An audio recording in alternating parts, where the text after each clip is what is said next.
Good afternoon, everyone. Good afternoon. Thank you very much. Myself, Dr. Rashid Ghazali, as seen in the intro video. I'm into the field of education and consultancy for the last 10-15 years. Really, indeed, a matter of pleasure and privilege to be here to witness this great gathering, 113th conference of Mar Thoma students.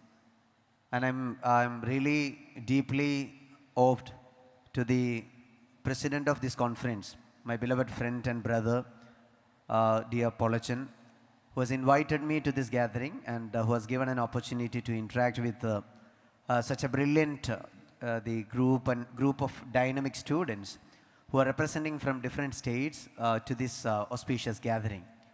So it's a kind of a panel discussion where we both will be interacting you initially for a couple of minutes, and after that we will be having a Q&A or kind of an interactive session. And I hope the topic which has been selected for today's discussion is inspiration for self and aspiration for society.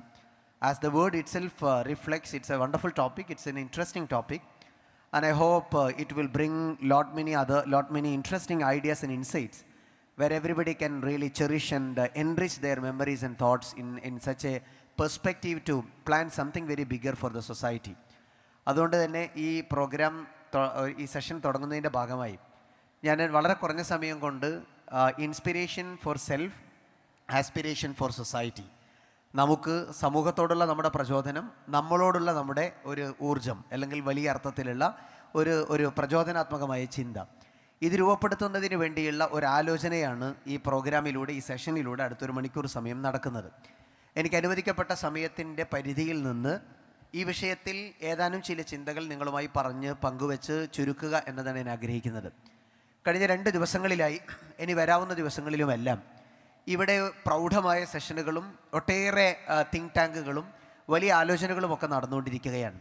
അത്തരത്തിലുള്ളൊരു പ്രോഗ്രാമിൽ ഈ ഒരു വിഷയം ചർച്ചക്കെടുക്കുമ്പോൾ സ്വാഭാവികമായും degree ചെയ്യുന്ന, PG ചെയ്യുന്ന വളരെ യങ്സ്റ്റേഴ്സായിട്ടുള്ള, സാധാരണ മലയാളത്തിൽ പലപ്പോഴും ആലങ്കാരികമായി സൂചിപ്പിച്ചാൽ ഉച്ചവെയിലിന് സമാനമായ തീപിടിച്ച ആശയങ്ങളുള്ള ഒരു പ്രായത്തിൽ നമ്മുടെ ഈ പറയപ്പെടുന്ന യൂത്ത്ഹുഡിൻ്റെ ഏറ്റവും നിറമുള്ളൊരു സമയത്ത് മാർ തോമാ സഭയുടെ ഏറ്റവും പ്രതീക്ഷയോടെ സംഘടിപ്പിക്കപ്പെടുന്ന ഈ അനുഗ്രഹീതമായൊരു കൂട്ടായ്മയിൽ ഒരുമിച്ച് കൂടാനും നാളെയെക്കുറിച്ച് ഇങ്ങനെയൊരു വിശേഷപ്പെട്ട ഒരു ചിന്ത പങ്കുവെക്കാനുമൊക്കെ അവസരമുണ്ടാകുന്നു എന്ന് പറയുന്നത് തന്നെ ഏറെ പ്രതീക്ഷ നൽകുന്ന ഒന്നാണ്. ഞാൻ ഈ കഴിഞ്ഞ ദിവസങ്ങളിൽ ഏറ്റവും കൂടുതൽ ആലോചിച്ചതും അതാണ്. ഒരു നന്മ, ഒരു വലിയ ഒരു നാളേക്ക് വേണ്ടിയുള്ള ഒരു നീക്കിയിരിപ്പ്, വളരെ പ്രചോദനാത്മകമായൊരു കാൽവെപ്പ് 113 വർഷങ്ങൾ താണ്ടി ഇപ്പോഴും വിജയകരമായി തുടരാൻ കഴിയുക എന്ന് പറഞ്ഞാൽ അത് മനുഷ്യചരിത്രത്തിലെ ഏറ്റവും അത്ഭുതകരമായ ഒരു കൂട്ടായ്മയാണ് എന്ന കാര്യത്തിൽ യാതൊരു സംശയമില്ല. കാരണം നമുക്കറിയാം, ഒരു 10 വർഷമൊക്കെ ഒരു പ്രോഗ്രാം കൊണ്ടു നടക്കുന്നതിൻ്റെ അസൗകര്യം അല്ലെങ്കിൽ അസ്വസ്ഥത നമുക്കറിയാം. അവിടെയാണ് 113 വർഷങ്ങളിലെ വ്യത്യസ്തമായ ജനറേഷനെ കാണാൻ, അനുഭവങ്ങളെ കാണാൻ, തലമുറകളെ കാണാൻ വൈദികരുടെ നേതൃത്വത്തിൽ ഇങ്ങനെയൊരു മനോഹരമായ കൂട്ടായ്മക്ക് അവസരമുണ്ടാകുന്നു. ഒരു നൂറ്റാണ്ട് പിന്നിട്ടിട്ടും അത് അതിൻ്റെ അതേ പ്രൗഢിയോടെ തുടരുന്നുവെന്ന് പറയുന്നത് ഈ നന്മ തുടക്കം കുറിച്ച ആളുകളിൽ നിന്ന് ഇന്നോളം എത്തി നിൽക്കുന്ന ഈ വലിയ മാർ തോമാ സഭയുടെ ഒരു ദിഷണപരമായ ഒരു ലോങ് സൈറ്റോടുകൂടിയുള്ള ഇടപെടലിൻ്റെ കൂടി നിദർശനമാണ്. പറയാൻ ആഗ്രഹിക്കുന്നത്, നമുക്കറിയാം 113 വർഷങ്ങളുടെ ഒരു യാത്ര. നിങ്ങളൊന്ന് മനസ്സിലാലോചിച്ച് നോക്കൂ. എത്ര തലമുറകൾ ഈ സ്റ്റുഡൻറ് കോൺഫറൻസിൻ്റെ ഭാഗമായി കടന്നു പോയിട്ടുണ്ടാവും. അവരിൽ പലരും ഇന്ന് നമ്മളോടൊപ്പം ഉണ്ടാവാൻ പോലും സാധ്യതയില്ല. 90, 80, 60, 70 ഒക്കെ വർഷങ്ങൾക്കപ്പുറത്ത് ഇതുപോലൊരു മാർ തോമാ സ്റ്റുഡൻസ് കോൺഫറൻസിൽ പങ്കെടുത്ത പലരും ഇന്ന് നമ്മളോടൊപ്പം ഉണ്ടാവില്ല. അങ്ങനെ ഒരു കാലത്തിൽ ഇത്രയധികം ഒരു നൂറ്റാണ്ടിനപ്പുറത്തെ കഥ പറയുന്ന ഒരു മനോഹരമായ ഒരു കൂട്ടായ്മക്ക് നമുക്ക് സാക്ഷ്യം വഹിക്കാൻ കഴിയുമ്പോൾ, അതിൻ്റെ പുതിയ തലമുറയുടെ കണ്ണിയാകാൻ കഴിയുമ്പോൾ, ഈ ആസ്പിരേഷൻ ഫോർ സെൽഫ് അല്ലെങ്കിൽ ഒരു inspiration for self, aspiration for society എന്നൊക്കെ പറഞ്ഞ് നമുക്കും സമൂഹത്തോടുമുള്ള കടപ്പാടിനെക്കുറിച്ച് ചിന്തിക്കാൻ കഴിയുന്ന ഇങ്ങനെയൊരു ഗുണപരമായ വേദിയുടെ ഭാഗമാവുക എന്നത് തന്നെ ഇറ്റ്സ് എ ഗ്രേറ്റ് ബ്ലെസ്സിങ്. അതെനിക്കും നിങ്ങൾക്കുമൊക്കെ ആ അർത്ഥത്തിൽ ഒരു വലിയ ഒരു ദൈവികമായ നന്മയാണ്, അനുഗ്രഹമാണ് എന്ന് വിശ്വസിക്കാനാണ് എനിക്കിഷ്ടം. കാരണം തലമുറ എന്ന് പറയുന്നത് തന്നെ ആ അർത്ഥത്തിൽ കാലങ്ങൾ അനുസരിച്ച് മാറിക്കൊണ്ടിരിക്കുന്ന ഒരു കാലത്തിൻ്റെ അടയാളമാണ്. തലമുറ എന്നത് ജനറേഷന് നമ്മൾ കൊടുക്കുന്ന മലയാളീകരണമാണ്. തലമുറ എന്ന് പറഞ്ഞാൽ തന്നെ 2 പദങ്ങൾ ചേർന്നതാണ്. Where is a combination of തല ആൻഡ് മുറ. ഇത് രണ്ടും ഉള്ളപ്പോഴാണ് നമ്മൾ തലമുറ എന്ന് വിളിക്കുക. എന്ന് പറഞ്ഞാൽ പഴയ കാലത്തെ തലമുറ നിങ്ങൾ ആലോചിച്ച് നോക്കൂ. 50, 60, 70 വർഷം മുമ്പുള്ള നമ്മുടെ വല്യച്ഛന്മാരുടെ വല്യമ്മമാരുടെ ഒരു തലമുറ, ഒരു കാലം എടുത്തു നോക്കിയാൽ നമുക്ക് എളുപ്പത്തിൽ പറയാവുന്ന ഒരു ഹൃദ്യമായ, if you don't mind I remove the podium and will come back. So നമ്മളെ സംബന്ധിച്ചിടത്തോളം ഒരു തലമുറയുടെ മുന്നിലേക്ക് നമ്മൾ ആലോചിച്ചാൽ നമുക്ക് എളുപ്പത്തിൽ ചിന്തിക്കാൻ പറ്റാവുന്ന ഒരു ഗുണപരമായ ഒരു ആലോചനയാണ് പഴയ കാലത്തെ തലമുറ. ഒരു 50 വർഷം മുമ്പ്, ഒരു 60 വർഷം മുമ്പ്, ഒരു നീണ്ട കാലം മുമ്പുള്ള ഒരു തലമുറയെ എടുത്തു നോക്കിയാൽ അവർക്ക് ഇതുപോലെയുള്ള വിദ്യാഭ്യാസ സംവിധാനങ്ങളില്ല, അവസരങ്ങളില്ല. സ്കൂളുകളോ കോളേജുകളോ അത്തരം സാധ്യതകളൊന്നും ഇതുപോലെ നിറഞ്ഞു നിൽക്കുന്നൊരു കാലമല്ല. പഠിക്കാൻ വലിയ സാഹചര്യങ്ങളില്ല. പഠിക്കണമെന്ന് ആഗ്രഹിച്ചാൽ പോലും സാമ്പത്തികം അവർ അനുവദിക്കില്ല. അങ്ങനെ ഒരു കാലം ഉണ്ടായിരുന്നു. ആ കാലഘട്ടത്തിൻ്റെ ഏറ്റവും വലിയ പ്രത്യേകത, നമ്മളൊക്കെ ഒരു തമാശക്ക് പറഞ്ഞാൽ ആ കാലഘട്ടത്തിന് തല കുറവും എന്നാൽ മുറ കൂടുതലുമുള്ള തലമുറയായിരുന്നു. കാരണം വിദ്യാഭ്യാസം കുറവാണ്, എഡ്യൂക്കേഷനുള്ള ഓപ്പർച്യൂണിറ്റീസ് കുറവാണ്, അവസരങ്ങൾ കുറവാണ്.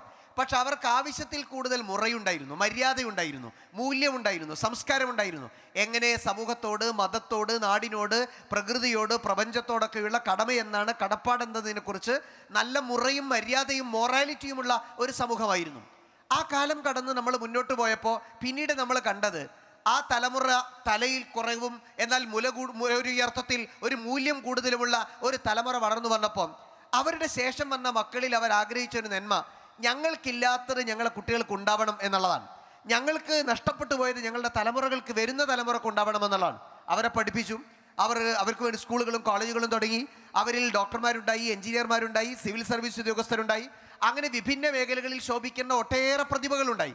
ആ പ്രതിഭകളൊക്കെ ലോകത്തെ ജയിക്കുകയും നയിക്കുകയും ചെയ്യുന്ന രീതിയിൽ വളരെ മനോഹരമായ നേട്ടങ്ങൾ കൈവരിച്ചുകൊണ്ട് അവർ മുന്നോട്ട് പോയി. ആ മുന്നോട്ട് പോയപ്പോൾ ആ തലമുറയിൽ ആദ്യകാലത്തില്ലാതിരുന്ന തല നന്നായി കൂടി. പക്ഷേ ദൗർഭാഗ്യവശാൽ, unfortunately, what we have seen in that generation, ആ തലമുറയിൽ നമ്മൾ കണ്ടത് തല കൂടി വന്നപ്പോൾ ഏത് കുറഞ്ഞു? മുറ കുറഞ്ഞു, മര്യാദ കുറഞ്ഞു, വാല്യൂ കുറഞ്ഞു, മൂല്യം കുറഞ്ഞു. നമ്മൾ കേട്ടതാണ് കേരളത്തിലെ ഒരു യൂണിവേഴ്സിറ്റിയിൽ നിന്ന് PG പഠനം കഴിഞ്ഞ് പുറത്തിറങ്ങുന്ന മിടുമിടുക്കന്മാരായ 4 വിദ്യാർത്ഥികൾ അവരുടെ വൈവ കഴിഞ്ഞ് ഇറങ്ങിപ്പോണ സമയത്ത് അവർ അതുവരെ പഠിച്ച കമ്പ്യൂട്ടർ ലാബിൽ നിന്ന് 5 കമ്പ്യൂട്ടർ മോഷ്ടിച്ചെടുത്തിട്ടാണ് പുറത്തു പോയത്. എഡ്യൂക്കേഷൻ്റെ കുറവൊന്നുമല്ല, എഡ്യൂക്കേഷൻ കൂടി. പക്ഷേ അതിൻ്റെ മൊറാലിറ്റി, മൂല്യമെന്ന് പറയുന്നത് കുറഞ്ഞു പോയി. തല കൂടിയപ്പോൾ മുറ കുറഞ്ഞു പോയി. മാതാപിതാക്കളോട് സ്നേഹമില്ലാത്ത തലമുറ വന്നു, സമൂഹത്തോട് പ്രതിബദ്ധതയില്ലാത്ത തലമുറ വന്നു, അധ്യാപകരോട് തീരെ കടപ്പാട് കാണിക്കാത്തൊരു കാലം വന്നു. അങ്ങനെ തല കൂടി മുറ കുറഞ്ഞൊരു തലമുറയെ നമ്മൾ കണ്ടു. ഇനി വരാൻ പോകുന്ന ഒരു കാലത്തിൻ്റെ പ്രത്യേകത എന്താണ്? നിങ്ങൾ ഈ 2 തലമുറയും കഴിഞ്ഞു. നമ്മളിപ്പോൾ നിൽക്കുന്നത് ജെൻസെഡും ആൽഫയും ബീറ്റയും ഒക്കെ നിൽക്കുന്ന ഒരു ജനറേഷനിലാണ്. കാലം മാറുകയാണ്. ജെൻസെഡ് എന്ന് പറഞ്ഞാൽ തന്നെ ഒരുപക്ഷെ ഇവിടെ കൂട്ടത്തിലിരിക്കുന്ന ആളുകളിൽ എത്ര പേരുണ്ടാവും എനിക്കറിയില്ല. 1997 മുതൽ 2012 വരെ ജീവിച്ച എത്ര പേരുണ്ട്? ആ കാലഘട്ടത്തിൽ ജനിച്ചവർ 97 to 2012. Good. This generation is being called as Gen Z. Gen Z എന്ന് വിളിക്കുന്നത് നമ്മളെക്കുറിച്ചാണ്. അതിനുശേഷം ഈ ഉള്ള ഒരു ജനറേഷനുകളെ കുറിച്ച് ആലോചിച്ച് നോക്ക്. 2012 മുതൽ 24 വരെയുള്ള കാലത്ത് ജനിച്ചവരാരെങ്കിലും ഉണ്ടോ? 2012, 2024 ആരുമില്ല. ഈ കാലത്ത് നമുക്ക് ശേഷം വന്ന ആ തലമുറയാണ് നമ്മൾ ആൽഫ ജനറേഷൻ എന്ന് വിളിക്കുന്നത്. ഇപ്പോൾ അവർക്കും ശേഷം വന്നുകൊണ്ടിരിക്കുന്ന ജനറേഷനെയാണ് നമ്മൾ ബീറ്റ ജനറേഷൻ എന്ന് വിളിക്കുന്നത്. എന്ന് പറഞ്ഞാൽ നമ്മൾ ജെൻസെഡിന് മുമ്പിലുള്ളൊരു തലമുറയെ കണ്ടവരാണ്, ജെൻസെഡിൽ ലോകത്തെ അനുഭവിച്ചവരാണ്, ആൽഫയിൽ ലോകത്തെ ആസ്വദിച്ചവരാണ്, ബീറ്റയിൽ ലോകത്തെ ആസ്വദിക്കാൻ പോകുന്നവരാണ്. ഇങ്ങനെ ലോകം മാറിക്കൊണ്ടേയിരിക്കുകയാണ്. ആ തലമുറയിൽ തല കൂടിയ കാലത്ത്, എന്നാൽ ഈ ജെൻസെഡിലേക്കൊക്കെ കടന്നു വന്നപ്പോൾ നമ്മൾ അനുഭവിച്ച ഏറ്റവും വലിയ പരാതി, ഏറ്റവും വലിയ പരിഭവം എന്ന് പറയുന്നത് മുറയും സംസ്കാരവും പറ്റ കുറഞ്ഞുപോയി. ഇനി വരാൻ പോണ ആൽഫയുടെ, ബീറ്റയുടെ, ആർട്ടിഫിഷ്യൽ ഇൻ്റലിജൻസിൻ്റെ, റോബോട്ടിക്സിൻ്റെ, IoTയുടെ, ഓഗ്മെൻറ്റഡ് ഇൻ്റലിജൻസിൻ്റെ ഒക്കെ ഒരു പുതിയ കാലത്ത് നമ്മൾ വരാൻ പോകുന്ന ഒരു പ്രശ്നം തരും. നിങ്ങൾ ഒരൊറ്റ കാര്യം ലളിതമായി ആലോചിച്ച് നോക്കിയാൽ മതി. ഇന്നത്തെ വിദ്യാഭ്യാസ ചക്രം എടുത്തു നോക്കിയാൽ പഠിച്ചു നല്ല ഉയരങ്ങളിലെത്തി കരിയറിലേക്ക് മെച്ചപ്പെട്ട രീതിയിൽ പോകാൻ കഴിയുമെന്ന് വിചാരിക്കുന്ന ആളുകളിൽ തന്നെ ഈ ഇൻസ്പിറേഷൻ നഷ്ടപ്പെട്ടുകൊണ്ടിരിക്കുകയാണ്. ഞാൻ അടുത്ത കാലത്ത് കേരളത്തിൽ അറിയപ്പെട്ട ഒരു കോളേജിൽ ഒരു ഫസ്റ്റ് ഇയേഴ്സിന് നടത്തിയ ഒരു ഓറിയൻറ്റേഷൻ പ്രോഗ്രാമിന് പങ്കെടുത്തു. 800-ലധികം ബ്രില്യൻ്റ് ആയ കുട്ടികളാണ് ആ പ്രോഗ്രാമിൽ പങ്കെടുക്കുന്നത്. അവിടുത്തെ കട്ട് ഓഫ് ആർട്സ് സബ്ജക്റ്റിൽ പോലും ഹ്യൂമാനിറ്റീസ് സബ്ജക്റ്റിൽ പോലും 98 ആണ്. 98% താഴെ മാർക്കുള്ള ഒരാൾക്ക് പോലും അവിടെ അഡ്മിഷൻ കിട്ടില്ല. അത്ര ബ്രില്യൻ്റായ, ട്രൂലി എക്സെപ്ഷണലായ, ടാലൻറ്റഡായ, ഗിഫ്റ്റഡായ സ്റ്റുഡൻസാണ് അവിടെ അഡ്മിഷൻ കിട്ടുന്നത്. ആ 700ഓളം വരുന്ന കൂട്ടുകാർ ഒരുമിച്ച് കൂടിയ സദസ്സിൽ വെച്ച് while beginning my session I asked very simple question. വളരെ ലളിതമായ ഒരു ചോദ്യം അവരോട് ചോദിച്ചു. ചോദ്യം ഇത്രയായിരുന്നു: നിങ്ങളുടെ കൂട്ടത്തിൽ ഇപ്പോൾ നിങ്ങൾ ചേർന്നിരിക്കുന്ന ഡിഗ്രി പഠനം പൂർത്തിയാക്കി പിരിഞ്ഞു പോകുമ്പോൾ ജീവിതത്തിൽ രക്ഷപ്പെടുമെന്ന് പ്രതീക്ഷയുള്ളവരെന്ന് കൈവക്കുമെന്ന് ചോദിച്ചു. My question was very very simple. നിങ്ങളുടെ കൂട്ടത്തിൽ ഈ ഡിഗ്രി പഠനം കഴിഞ്ഞ് പിരിഞ്ഞു പോകുമ്പോൾ ജീവിതത്തിൽ രക്ഷപ്പെടുമെന്ന് പ്രതീക്ഷയുള്ള, നന്നാവും മെച്ചപ്പെടുമെന്ന് പ്രതീക്ഷയുള്ള ആളുകൾ കൈവക്കാൻ പറഞ്ഞു. വളരെ സങ്കടകരമെന്ന് പറയട്ടെ, ഏറ്റവും ബ്രില്യൻ്റായ, ട്രൂലി എക്സെപ്ഷണലായ 98% മുകളിൽ മാർക്ക് വാങ്ങി ജയിച്ചു വന്ന, പ്ലസ് ടു ജയിച്ചു വന്ന മിടുമിടുക്കന്മാരും മിടുക്കുകളുമായ 800ഓളം വരുന്ന കൂട്ടുകാർക്കിടയിൽ 4-5 ആളുകൾ കൈപൊക്കി, ബാക്കിയുള്ളവരൊക്കെ കൈതാത്തി, ആരും പൊക്കിയില്ല. ഞാൻ കൈപൊക്കാത്ത ഒരാളോട് ചോദിച്ചു, എന്തുകൊണ്ട് അത്രയും മാർക്കും ഇത്രയും ബ്രില്യൻ്റായി? ഇവിടെ അഡ്മിഷൻ കിട്ടുക എന്ന് പറഞ്ഞാൽ തന്നെ വലിയ ഒരു ബ്ലെസ്സിങ് ആണ്. അങ്ങനെ അഡ്മിഷൻ കിട്ടി അച്ചീവ്മെൻ്റുള്ള നിങ്ങൾ എന്തുകൊണ്ട് രക്ഷപ്പെടില്ല എന്ന് പറയണു? അതിന് ആ കുട്ടി പറഞ്ഞു മറുപടി, നമ്മളെ നാട്ടിൽ പഠിച്ച് മെച്ചപ്പെട്ട കരിയറിൽ എത്തിയവർക്കൊന്നും ഇപ്പോൾ ജോലിയില്ല സർ. ആർക്കും ഉദ്ദേശിച്ച കരിയറിലേക്ക് എത്തിപ്പെടാനേ പറ്റുന്നില്ല. ആ രീതിയിലേക്ക് മെച്ചപ്പെടാനോ വളരാനുള്ള അവസരമേ കിട്ടുന്നില്ല. അങ്ങനത്തെ ഒരു കാലത്ത് ഞങ്ങൾ ഈ ഡിഗ്രി ചെയ്തതുകൊണ്ട് രക്ഷപ്പെടുമെന്ന പ്രതീക്ഷയൊന്നും ഞങ്ങൾക്കില്ല. ഇത് നമ്മുടെ പുതിയ കാലത്തെ തലമുറയുടെ ഒരു തിരിച്ചറിവാണ്. കാരണം ലോകത്ത് തന്നെ എഡ്യൂക്കേറ്റഡ് അൺഎംപ്ലോയ്മെൻറ്റ് ഏറ്റവും കൂടുതലുള്ള രാജ്യം ഏതാണെന്നറിയോ? വിവരമുള്ളവർക്കിടയിൽ തൊഴിലില്ലായ്മ വിവരമുള്ളവർക്കിടയിൽ, എഡ്യൂക്കേറ്റഡ് ആയവർക്കിടയിൽ തൊഴിലില്ലായ്മ കൂടിക്കൊണ്ടിരിക്കുന്ന ഏറ്റവും കൂടിക്കൊണ്ടിരിക്കുന്ന രാജ്യം ഏതായിരിക്കും? ഇന്ത്യ. എഡ്യൂക്കേറ്റഡ് അൺഎംപ്ലോയ്മെൻറ്റ് റേറ്റ് ലോകത്ത് ഏറ്റവും കൂടുതലുള്ള ഇന്ത്യയിലാണ്. 1.5 ലക്ഷം എഞ്ചിനീയർമാർ ഒരു കൊല്ലം പഠിച്ചു പുറത്തിറങ്ങുന്നു, അൺഎംപ്ലോയിഡ്. ലക്ഷക്കണക്കിന് വരുന്ന MBA ഹോൾഡേഴ്സ് പഠിച്ചു പുറത്തിറങ്ങുന്നു, അൺഎംപ്ലോയിഡ്. ആർട്സ് ആൻഡ് സയൻസ് സ്ട്രീമുകളിലൂടെ പ്രൊഫഷണൽ മേഖലയിൽ പോലും പലരും ഈ ലോകത്ത് കരിയർ കഴിഞ്ഞ് പുറത്തു വരുന്നു, അൺഎംപ്ലോയിഡ്. അങ്ങനെ വിദ്യാഭ്യാസം ഉണ്ടായിട്ടും തൊഴിൽ കിട്ടാത്തൊരു തലമുറ വന്നാൽ സമൂഹത്തിലുണ്ടാകുന്ന ഒരു ദുരന്തം എന്താ? പഴയ തലമുറ പ്രതീക്ഷയോടെ തുടങ്ങി വെച്ച പഠനം, തലമുറ ആ വിദ്യാഭ്യാസം ഉണ്ടാക്കിയെടുക്കാനുള്ള intellectual growth, they will stop. പഠിച്ചിട്ട് കാര്യമില്ല എന്ന് മനസ്സിലാക്കുമ്പോൾ അവർ നിർത്തും. ഞാൻ എപ്പോഴും ഓർക്കുന്ന ഒരു രസകരമായൊരു തമാശയുണ്ട്. മലപ്പുറം ജില്ലയിലെ മൊറയൂർ എന്ന് പറയുന്ന സ്ഥലത്തിനടുത്ത് അവിടെയുള്ള ഒരു സ്കൂളിൽ ഒരു 6-7 വർഷം മുമ്പ് ഒരു പരിശീലനത്തിന് പോയൊരു അനുഭവമാണ്. അവിടെ ചെന്ന് ക്ലാസ് എടുക്കുന്ന സമയത്ത് നമ്മൾ ഈ പ്ലസ് ടു കുട്ടികളോടൊക്കെ സംസാരിക്കുമ്പോൾ കൗതുകത്തിന് വേണ്ടി ചോദിക്കില്ല, what you want to become after your plus two, പഠിച്ചിട്ട് എന്താവണം, what's your aspiration, what's your goal എന്നൊക്കെ നമ്മൾ വെറുതെ കൗതുകത്തിന് ചോദിക്കുന്നത് പോലെ ചോദിച്ചപ്പോൾ ഓരോരുത്തർ ഓരോ ആഗ്രഹമാണ്. I want to become a doctor, I want to become an engineer, I want to become this and that, അങ്ങനെ പല സ്വപ്നങ്ങൾ പറഞ്ഞപ്പോൾ കൂട്ടത്തിലൊരു കുസൃതിക്കാരനായ ഒരുത്തൻ മൈക്കെടുത്തിട്ട് എന്നോട് പറഞ്ഞു, സർ വേറൊന്നുമില്ല, തൽക്കാലം ഇതൊന്ന് തീർന്നു കിട്ടിയാൽ മതി, വേറെ ആഗ്രഹമൊന്നും എനിക്കില്ല. അപ്പോൾ ഞാനാകെ ഭയങ്കര ഷോക്കായി. കാരണം ഒരു സംസാരം തുടങ്ങുന്ന സമയത്ത് ഒരാൾ പറഞ്ഞു ഇത്ര അട്ടർ നെഗറ്റീവായൊരു ഡയലോഗ് പറയണം. അപ്പോൾ ഞാൻ അത് മുന്നിലെ ബെഞ്ചിലിരുന്നാണ് ഇവൻ പറയണത്. അപ്പോൾ ഞാൻ എന്നെ കൊണ്ടുപോയ ആ സ്ഥാപനത്തിൻ്റെ പ്രിൻസിപ്പൾ അയാളുടെ കാല് തോണ്ടിയിട്ട് അയാളോട് ചോദിച്ചു, സർ ഈ മുന്നിലിരിക്കണവൻ്റെ അവസ്ഥ ഇതാണെങ്കിൽ പിറകിലിരിക്കണവൻ്റെ അവസ്ഥ എന്തായിരിക്കും? അപ്പോൾ ഇദ്ദേഹം പറഞ്ഞു, എനിക്കറിയില്ല, ഐ എം സർപ്രൈസ്ഡ്. കാരണം ഈ കുട്ടി നല്ല വിവരമുള്ള കുട്ടിയാണ്, നന്നായി പഠിക്കുന്ന കുട്ടിയാണ്, ഞങ്ങൾ A+ പ്രതീക്ഷിക്കുന്ന കുട്ടിയാണ്. അവൻ എന്താണ് അങ്ങനെ പറഞ്ഞത് എനിക്കറിയില്ല. അപ്പോൾ എനിക്ക് കൗതുകം തോന്നി. മൈക്ക് അവൻ്റെ കയ്യിൽ കൊടുത്ത് ഞാൻ ചോദിച്ചു, നീ എന്താ അങ്ങനെ പറയാൻ കാരണം? നിനക്ക് പഠിച്ചിട്ട് നിനക്ക് നല്ല നിലയിലെത്തണം, വലുതാകണം, ഉയരണം, മെച്ചപ്പെടണം എന്നൊക്കെ ആഗ്രഹമില്ലേ? ഇവൻ എന്നോട് പറഞ്ഞു, സാർ അങ്ങനെയൊന്നും എനിക്ക് ആഗ്രഹമില്ല. ഞാൻ ചോദിച്ചു എന്താണ് കാരണം? അതുകൊണ്ടൊന്നും ഒരു കാര്യമില്ല.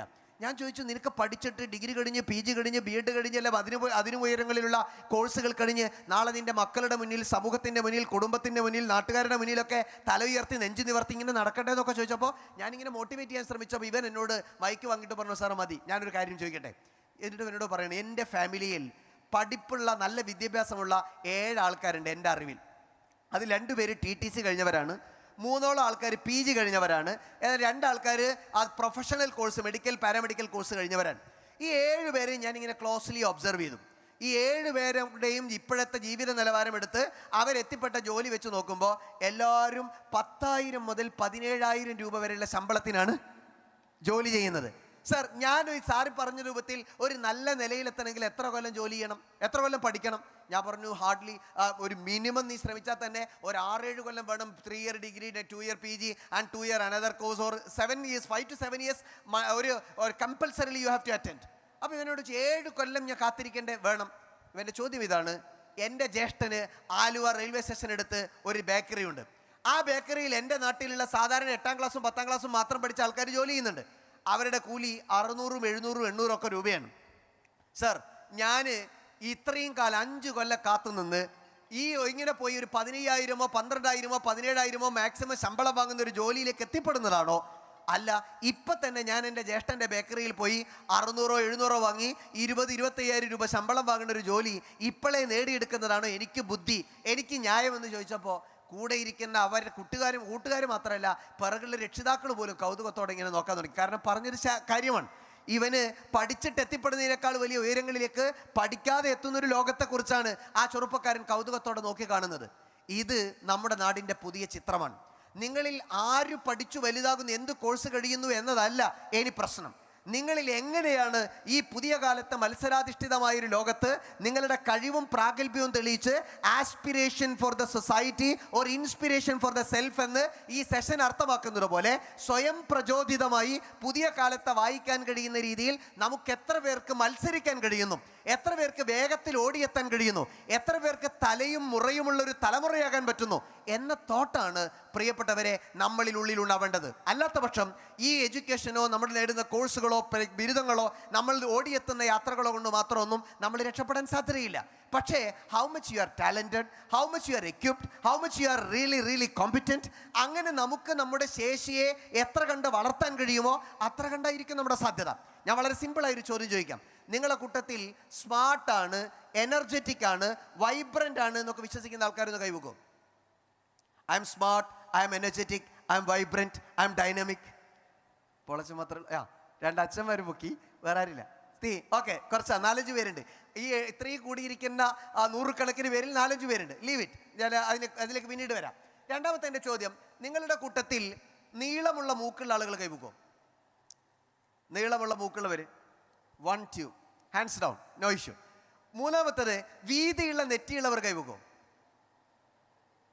വീതിയുള്ള നെറ്റിയുള്ളവർ, we have got 20 people, 20-25 hands down. ചുരുണ്ട മുടിയുള്ളവർ,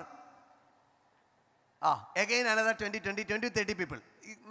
ഓക്കെ, ഞാൻ എത്ര ചോദ്യം ചോദിച്ചു? ഹലോ, എത്ര ചോദ്യം ചോദിച്ചു? 4 ചോദ്യങ്ങളിൽ ഒന്നാമത്തത് സ്മാർട്ടാണോ, എനർജറ്റിക് ആണോ, വൈബ്രൻ്റ് ആണോ, ഡൈനമിക് ആണോ? ഇത് നമ്മൾക്ക് അങ്ങനെ ഇല്ലാത്തത് പറയാനൊന്നും പറ്റൂല. മാത്രമല്ല, അത് പറഞ്ഞാൽ വല്ല ബുദ്ധിമുട്ടുണ്ടോ എന്ന് ആലോചിച്ചിട്ട് നമ്മൾ അയാളും പറഞ്ഞില്ല. അഥവാ ഞാൻ സ്മാർട്ടാന്ന് പറഞ്ഞാൽ അടുത്ത ചോദ്യം വരുമോ എന്നുള്ള പേടിയുള്ളത് കൊണ്ട് നമ്മൾ ആരും ഒന്നും പറഞ്ഞില്ല. We were so quiet. 2-3 ആളുകൾ മാത്രം കൈവക്കി. രണ്ടാമത്തെ ചോദ്യം, ഒന്നാമത്തെ നിങ്ങൾ വിട്ടുകളാം. രണ്ടാമത്തെ ചോദ്യം, നിങ്ങളിൽ നീളമുള്ള മൂക്കുള്ളവർ കൈവക്കുക, വീതിയുള്ള നെറ്റിയുള്ളവർ കൈവക്കുക എന്നുള്ളതാണ്. നിങ്ങളില്ല വളരെ കുറഞ്ഞ ആൾക്കാർ കൈവക്കി. വല്ലാതെ നീളം കൊണ്ട് ഇടങ്ങാറിയ ബുദ്ധിമുട്ടുള്ള ആളുകൾ വീതിയുള്ള നെറ്റി എന്നൊക്കെ പറഞ്ഞപ്പോൾ ചില ആൾക്കാർ തൊട്ടുവെക്കണം, കഷണ്ടി ഉണ്ടെന്ന് ഉറപ്പിച്ചിട്ടാണ് കൈവെക്കണത്. അടുത്ത ആളെ ചൂണ്ടിയിട്ട് പറയണടാ നിനക്ക് കഷണ്ടി ഉണ്ട്, നീ പൊക്കിക്കോ എന്ന് പറഞ്ഞ് നിർബന്ധിക്കുകയാണ്. കൂട്ടുകാരെ, നിങ്ങൾ ആലോചിച്ച് നോക്ക്, ഞാൻ ചോദിച്ച ചോദ്യം എന്താ?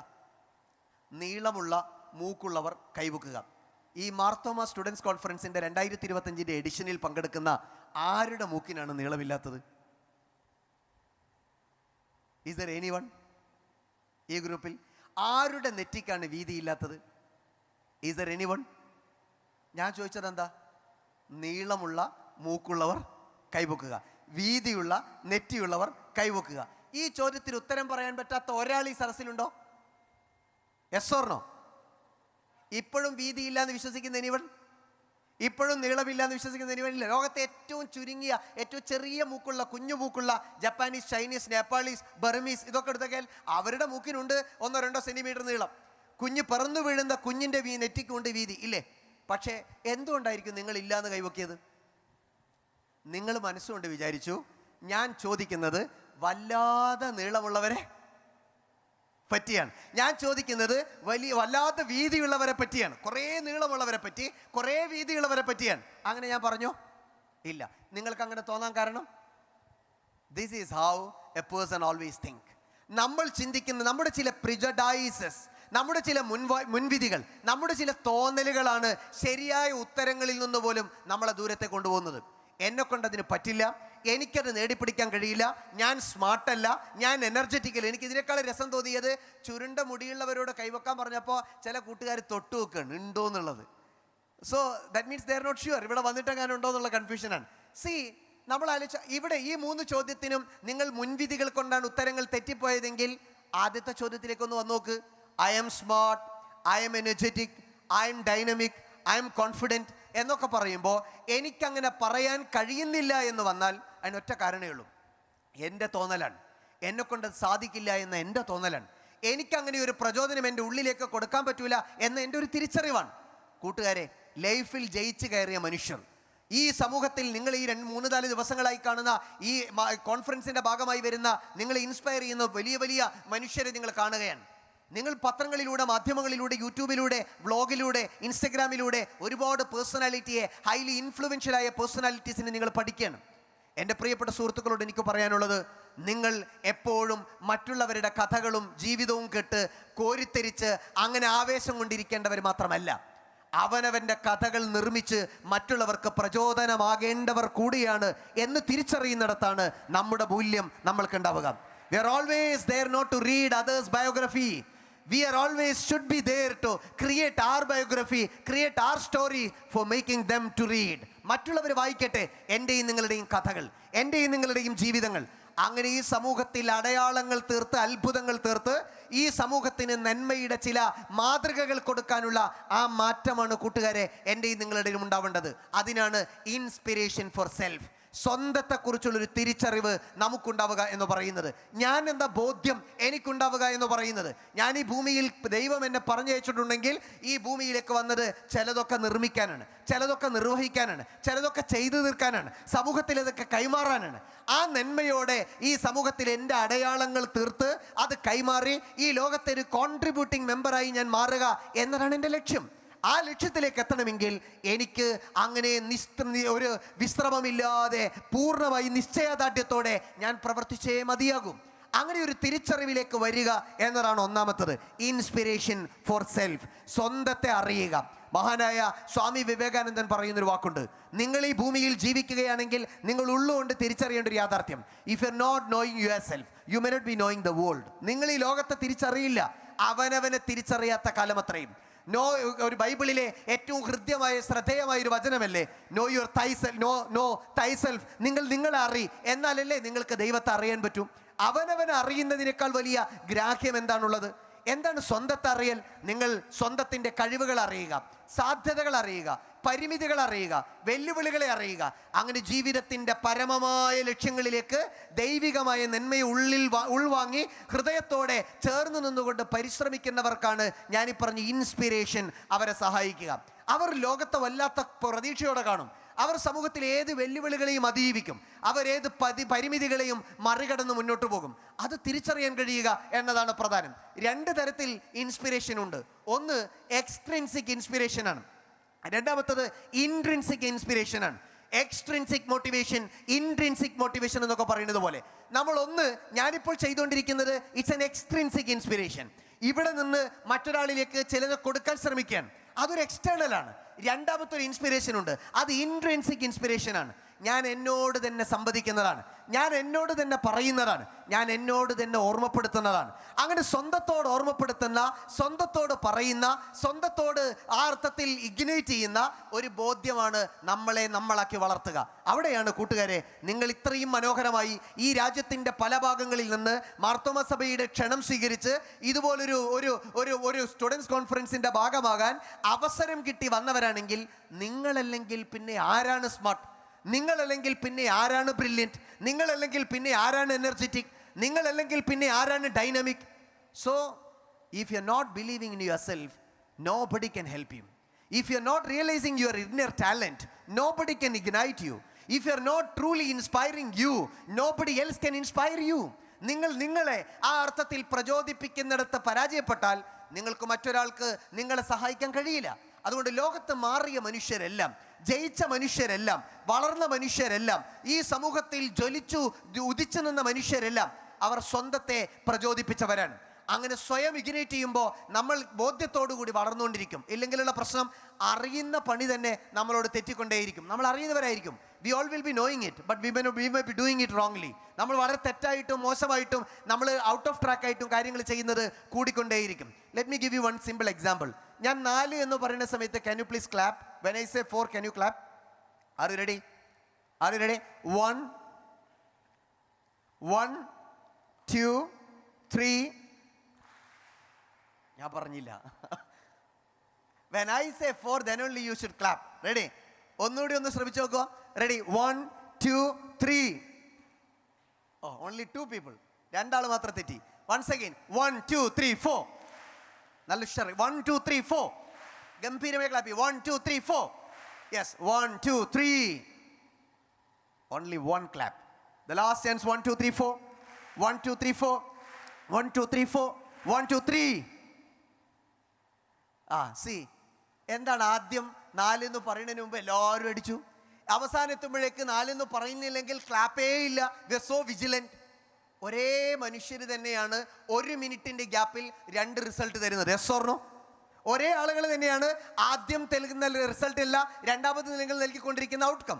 എന്ന് പറഞ്ഞാൽ നിങ്ങൾ എപ്പോഴാണോ നിങ്ങളുടെ ഉള്ളു തൊടുന്നത്, നിങ്ങൾ നിങ്ങളെ തന്നെ ഇൻസ്പയർ ചെയ്യുന്നത്, അപ്പോൾ നിങ്ങൾ ഉണ്ടാക്കുന്ന റിസൾട്ട് എക്സ്ട്രീംലി വ്യത്യസ്തമായിരിക്കും. അത് സമൂഹത്തിൽ വലിയ അടയാളങ്ങൾ ഉണ്ടാക്കാൻ കഴിയുന്ന രീതിയിൽ കരുത്തുള്ളതായിരിക്കും. അവർ സമൂഹത്തെ ആ അർത്ഥത്തിൽ സ്വാധീനിക്കുന്നവരായിരിക്കും. എനിക്ക് സൂചിപ്പിക്കാനുള്ളത് രണ്ടാമത്തെ ഭാഗം, ആസ്പിറേഷൻ ഫോർ സൊസൈറ്റി. അങ്ങനെ സ്വന്തത്തെ നിങ്ങൾ തൊട്ടാൽ, ഞാൻ ഈ ഭൂമിയിൽ ആയിരക്കണക്കിന് മനുഷ്യരെ പോലെ ഒരു സാധാരണക്കാരനായി ജനിച്ച് ജീവിച്ചു മരിച്ചു പോകേണ്ടവനല്ല. ഈ ഭൂമിയിൽ ജ്വലിച്ചു നിന്ന് മറ്റുള്ളവർക്ക് മാതൃകയാക്കാൻ കഴിയാവുന്ന മികവിൻ്റെ പര്യായങ്ങളാകേണ്ടവരാണ് എന്ന് തിരിച്ചറിഞ്ഞാൽ, ആസ്പിറേഷൻ ഫോർ സൊസൈറ്റി, സമൂഹത്തിനു വേണ്ടി നമ്മൾ എന്ത് ചെയ്യുന്നു എന്നാലോചിക്കുകയാണ് പ്രധാനം. ഈ സൊസൈറ്റിയോട് എനിക്കുള്ള കൂറെന്താണ്, കടപ്പാടെന്താണ് എന്ന് തിരിച്ചറിയലാണ് പ്രധാനം. നമുക്ക് ആൾക്കൂട്ടത്തിലെ തലകളാകാൻ എളുപ്പമാണ്. പ്രിയപ്പെട്ടവരെ, ആൾക്കൂട്ടത്തിലെ തലകളാകുകയല്ല, ആൾക്കൂട്ടത്തിലെ തലച്ചോറുകളാകാൻ, അത് നിയന്ത്രിക്കുന്ന, ഗതി നിയന്ത്രിക്കുന്ന, അവിടുത്തെ ദിശ നിയന്ത്രിക്കുന്നവരായി മാറാൻ എനിക്കും നിങ്ങൾക്കും കഴിയുക എന്നതാണ് പ്രധാനം. അങ്ങനെ നിങ്ങൾക്കും എനിക്കും സാധിക്കണമെങ്കിൽ സൊസൈറ്റിയിൽ നമ്മളെ അടയാളപ്പെടുത്തണം. നമ്മൾ സമൂഹത്തിൽ നമ്മളെ അടയാളപ്പെടുത്താൻ കഴിയണം. ആ സമൂഹത്തിൽ അടയാളപ്പെടുത്തുക എന്ന് പറയുന്നത് നമ്മുടെ ജീവിതത്തിൽ ഏറ്റവും വലിയ നന്മയായിരിക്കും. ജീവിക്കുന്ന കാലത്തിൽ നിങ്ങളുടെ കോൺട്രിബ്യൂഷൻ എന്താണ്? If I am a Gen Z, what is your contribution for the Alpha generation? If you are an Alpha generation, what's your contribution in an AI generation? അങ്ങനെ ഈ പുതിയ കാലത്ത്, ഈ പുതിയ സമൂഹത്തിൽ നമ്മുടെ കോൺട്രിബ്യൂഷൻ എന്താ? എങ്ങനെയാണ് നമുക്കൊരു ലോകത്തെ സ്വാധീനിക്കാൻ കഴിയുക? എങ്ങനെയാണ് നമുക്കൊരു ലോകത്തെ മാറ്റിമറിക്കാൻ കഴിയുക? അങ്ങനെ പുതിയ കാലത്തിന് പറ്റാവുന്ന രീതിയിൽ ഈ പുതിയ AI-യുടെ, റോബോട്ടിക്സിൻ്റെ, IoT-യുടെ, ഓഗ്മെന്റഡ് ഇൻ്റലിജൻസിൻ്റെ എല്ലാം കാലത്ത് എനിക്കും നിങ്ങൾക്കും എന്താണ് ഈ പുതിയ കാലത്തോട് സംവദിക്കാനുള്ളത്? 113ാമത് സ്റ്റുഡൻസ് കോൺഫറൻസിൻ്റെ ഭാഗമായി അതിലെ പ്രതിനിധിയായി നിങ്ങൾ പങ്കുചേരുമ്പോൾ ഈ പുതിയ കാലത്തെ മനുഷ്യരോട്, സമൂഹത്തോട് എനിക്കും നിങ്ങൾക്കും കൊടുക്കാനുള്ള മെസ്സേജ് എന്താണ്? ആ മാറ്റമാണ് കാലഘട്ടം നമ്മളിൽ നിന്ന് ആവശ്യപ്പെടുന്നത്, നമ്മളിൽ നിന്ന് അന്വേഷിക്കുന്നത്. അങ്ങനെ വരുമ്പോൾ എല്ലാവരും ചെയ്തത് അതേ പ്രകാരം തുടരാനല്ല, ഇതുവരെ ആരും ചെയ്യാത്തത് പുതുമയോടെ ചെയ്യാനാണ് എന്നിൽ നിന്ന് കാലം ആവശ്യപ്പെടുന്നത്. You do something differently. You never repeat everything which others are doing regularly. You do something which is in an innovative manner, in an inspiring manner, in an igniting manner, in a most brightening manner. അങ്ങനെ നിങ്ങൾ മാറിയാൽ അത് സമൂഹത്തിൽ വലിയ മാറ്റം ഉണ്ടാക്കും. Let me give you one simple example for realizing it. 1 മുതൽ 10 വരെ ഉറക്കം ഒന്ന് കൂട്ടാൻ പറ്റുമോ? ആർക്കെങ്കിലും ചെല്ലാൻ പറ്റുമോ? Everybody, 1 to 10. 1.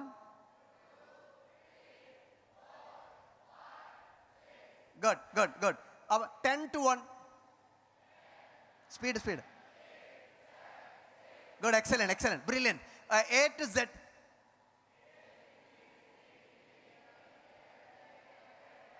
Wow, amazing, brilliant.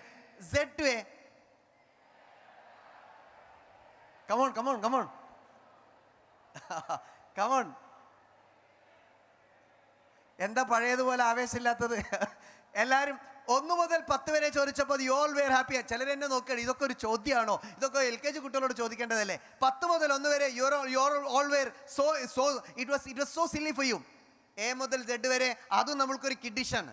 എന്നാൽ Z മുതൽ A വരെ എന്ന് പറഞ്ഞപ്പോൾ ആദ്യത്തെ 3 തവണ പറഞ്ഞ ആവേശം എന്തുകൊണ്ടില്ല? അതുപോലെ പൂർത്തിയാക്കാൻ എന്തുകൊണ്ട് സാധിക്കുന്നില്ല? ഒറ്റ കാരണമേ ഉള്ളൂ, നമ്മളെ ആദ്യത്തെ 3ഉം നമ്മളെ പലരും പഠിപ്പിച്ചിട്ടുണ്ട്. Yes or no?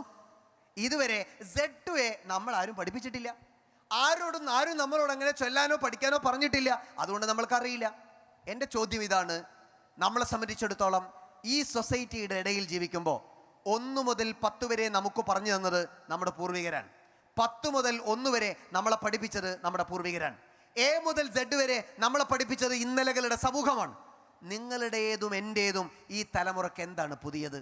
നമുക്കെന്താ പുതുതായിട്ട് കോൺട്രിബ്യൂട്ട് ചെയ്യാനുള്ളത്? What's your mark? അങ്ങനെ സാധിച്ചാൽ ഒരുപക്ഷെ നമ്മൾ എങ്ങനെയാണോ നമ്മൾ പഠിച്ചതല്ലേ, ABCDEFG എന്ന് നമ്മൾ എത്ര ആവേശത്തോടെ ചെറിയ പ്രായത്തിൽ പഠിച്ചിട്ടുണ്ടോ അതേ ആവേശത്തിൽ ZYXWVTSRQPO NMLK JH GFED CBA എന്ന് തിരിച്ചു പറയാൻ കഴിയാവുന്ന ആ കൗതുകത്തിലേക്ക് നമ്മൾ വരും. അത് it's not a miracle, you can do it. നിങ്ങൾക്ക് ചെയ്യാം. പക്ഷേ എങ്ങനെയാണോ അന്ന് പഠിച്ചത് അതേപോലെ നമുക്ക് പുതിയതെങ്ങനെയാണോ പഠിക്കേണ്ടത് അത് തിരിച്ച് സമൂഹത്തിന് കോൺട്രിബ്യൂട്ട് ചെയ്യാൻ കഴിയുക എന്നതാണ് പ്രധാനം. എനിക്ക് അവസാനിപ്പിക്കാനുള്ളത് ഒരു വാക്ക് പറഞ്ഞുകൊണ്ടാണ്. നിങ്ങൾ സൊസൈറ്റിയിലേക്ക് നിർമ്മിക്കുന്നവരും അടയാളങ്ങൾ തീർക്കുന്നവരുമാകുക. നിങ്ങൾ ഈ ഭൂമിയിലേക്ക് ഞാനും നിങ്ങളും കടന്നു വന്നത് നമ്മുടെ ഏതെങ്കിലും അർത്ഥത്തിൽ ഒരു ശരാശരിക്കാരനായി ജീവിച്ചു തീരാനല്ല. അതുകൊണ്ടല്ലേ നമ്മളോട് പറഞ്ഞത്, നിങ്ങൾ ഒരു ദരിദ്രനായി ജനിച്ചു വീഴുന്നത് നിങ്ങളുടെ ആരുടെയും തെറ്റല്ല. പക്ഷേ നിങ്ങൾ ദരിദ്രനായി മരിച്ചാൽ അത് നിങ്ങളുടെ മാത്രം തെറ്റാണ്. നിങ്ങളൊരു സാധാരണ കുടുംബത്തിൽ ജനിച്ചാൽ ഇറ്റ്സ് നോട്ട് യുവർ മിസ്റ്റേക്ക്. പക്ഷെ നിങ്ങൾ മരിക്കുമ്പോഴും സാധാരണ കുടുംബത്തിലാണെങ്കിൽ ഇറ്റ്സ് യുവർ മിസ്റ്റേക്ക്. നിങ്ങൾ വിവരമില്ലാത്തൊരു സാഹചര്യത്തിൽ ജനിച്ചു വീഴുന്നത് നിങ്ങളുടെ കുഴപ്പമല്ല. നിങ്ങൾ ഈ ലോകത്ത് നിന്ന് വിട പറയുമ്പോൾ വിവരമില്ലാത്തവനായി വിട പറയേണ്ടി വന്നാൽ അത് നിങ്ങളുടെ മാത്രം മിസ്റ്റേക്കാണ്. നമ്മളാണ് നമ്മുടെ ഫോർച്യൂണിനെ തിരുത്തേണ്ടവർ, നമ്മളാണ് നമ്മുടെ സ്ക്രിപ്റ്റിനെ തിരുത്തേണ്ടവർ, നമ്മളാണ് നമ്മുടെ സാഹചര്യങ്ങളെ മാറ്റേണ്ടവർ. അങ്ങനെ മാറ്റാനുള്ള കരുത്ത് നമ്മൾക്കുണ്ടായാൽ നമ്മൾ തിരിച്ചറിയും, നമ്മൾ വാഹനങ്ങൾ വാങ്ങുന്നത് കാർ പോർച്ചിൽ നിർത്തിയിടാനല്ല, ഏത് കാറ്റിനെയും കോളിനെയും ഭേദിച്ച് ഏത് പ്രതികൂല സാഹചര്യങ്ങളെയും മറികടന്ന് റോഡിലൂടെ ലക്ഷ്യസ്ഥാനത്തിലേക്ക് യാത്ര ചെയ്യാനാണ്. നമ്മൾ കപ്പൽ വാങ്ങുന്നത് അത് നങ്കൂരമിട്ട് തുറമുഖത്ത് നിർത്തിയിടാനല്ല, ഏത് പ്രതികൂലമായ സാഹചര്യങ്ങളെയും മറികടന്ന് അതങ്ങനെ യാത്ര ചെയ്ത് ലക്ഷ്യസ്ഥാനത്തേക്ക് എത്താനാണ്. നമ്മൾ ഈ ഭൂമിയിലേക്ക് ദൈവം പറഞ്ഞയച്ചത് എങ്ങനെയെങ്കിലുമൊക്കെ എവിടെയെങ്കിലും ഇരുന്ന് വിശ്രമിക്കാനല്ല. ഈ ഭൂമിയിൽ നമ്മുടെ അടയാളങ്ങൾ തീർക്കുന്നത് വരെ, നമ്മുടെ ലക്ഷണങ്ങൾ ഈ ഭൂമിയിൽ വരുന്നത് വരെ, എൻ്റെ സമർപ്പണം ഈ സമൂഹം അനുഭവിക്കുന്നത് വരെ അത് അവിശ്രമ പരിശ്രമം നടത്തി അതൊരു ജനതക്ക് കൈമാറാനാണ്.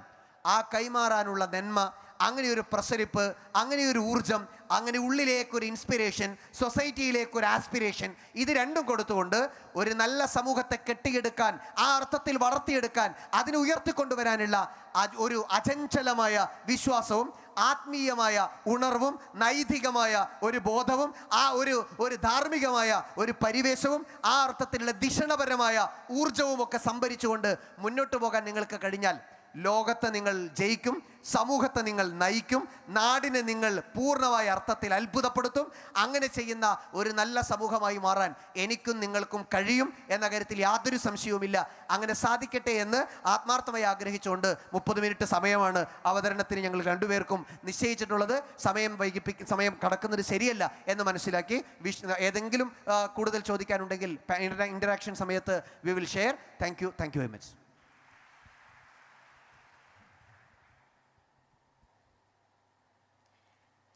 എല്ലാവർക്കും എൻ്റെ നമസ്കാരം.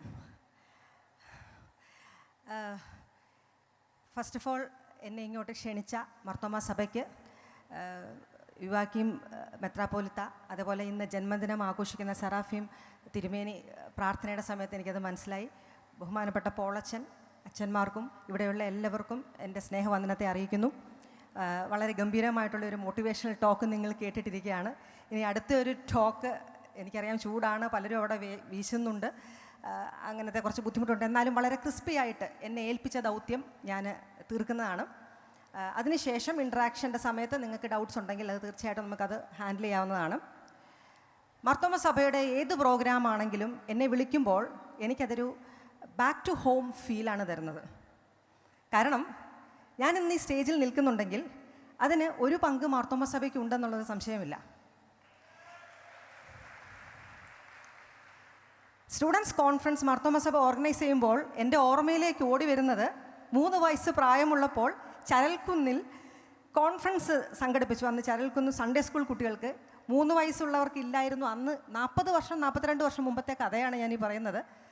ആ സമയത്ത് 3 വയസ്സില്ലെങ്കിൽ എൻ്റെ വീട്ടിൽ എല്ലാവരും പോയതുകൊണ്ട് ആ കൂട്ടത്തിൽ ഞാനും പോയി കഴിഞ്ഞ് അവിടെ പാട്ടൊക്കെ പഠിപ്പിച്ചു കഴിഞ്ഞപ്പോൾ കോമ്പറ്റീഷൻ ഉണ്ടായി. 4 വയസ്സ് മുതൽ 8 വയസ്സ് വരെ ആയിരുന്നു ഫസ്റ്റ് ഗ്രൂപ്പ്, എൻ്റെ ഓർമ്മ ശരിയാണെങ്കിൽ. അപ്പം ഞാൻ ക്വാളിഫൈഡ് പോലും ആയിരുന്നില്ല, കാരണം 3 വയസ്സേ ഉള്ളൂ. പക്ഷേ എനിക്ക് പാർട്ടിസിപ്പേറ്റ് ചെയ്യണമെന്നും പങ്കെടുക്കണമെന്നും വാശി പിടിച്ച് ഞാൻ പാടി. എനിക്ക് ഫസ്റ്റ് കിട്ടി. 10 പുസ്തകം സമ്മാനമായി കിട്ടി. ആ പുസ്തകം ഇപ്പോഴും ഞാൻ നിധി പോലെ സൂക്ഷിക്കുന്നുണ്ട്. അത് കീറി പറഞ്ഞൊക്കെ പോയെങ്കിലും ഇപ്പോഴും അത് സൂക്ഷിക്കുന്നുണ്ട്. ഏകദേശം ഒരു 43 വർഷമായി കാണണം. അപ്പോൾ അത്തരം ഒരു ഗൃഹാതുരത്വം ഉണർത്തുന്ന സംഗതിയാണ് മാർത്തോമാ സഭയിലെ ഏത് പ്രോഗ്രാമിന് അറ്റൻഡ് ചെയ്താലും. അപ്പോൾ തീർച്ചയായിട്ടും എനിക്കിത് കിട്ടിയൊരു അവസരമാണ്, ദൈവം തന്നൊരു അവസരമായിട്ട് ഞാൻ തന്നെ കണക്കാക്കുന്നു.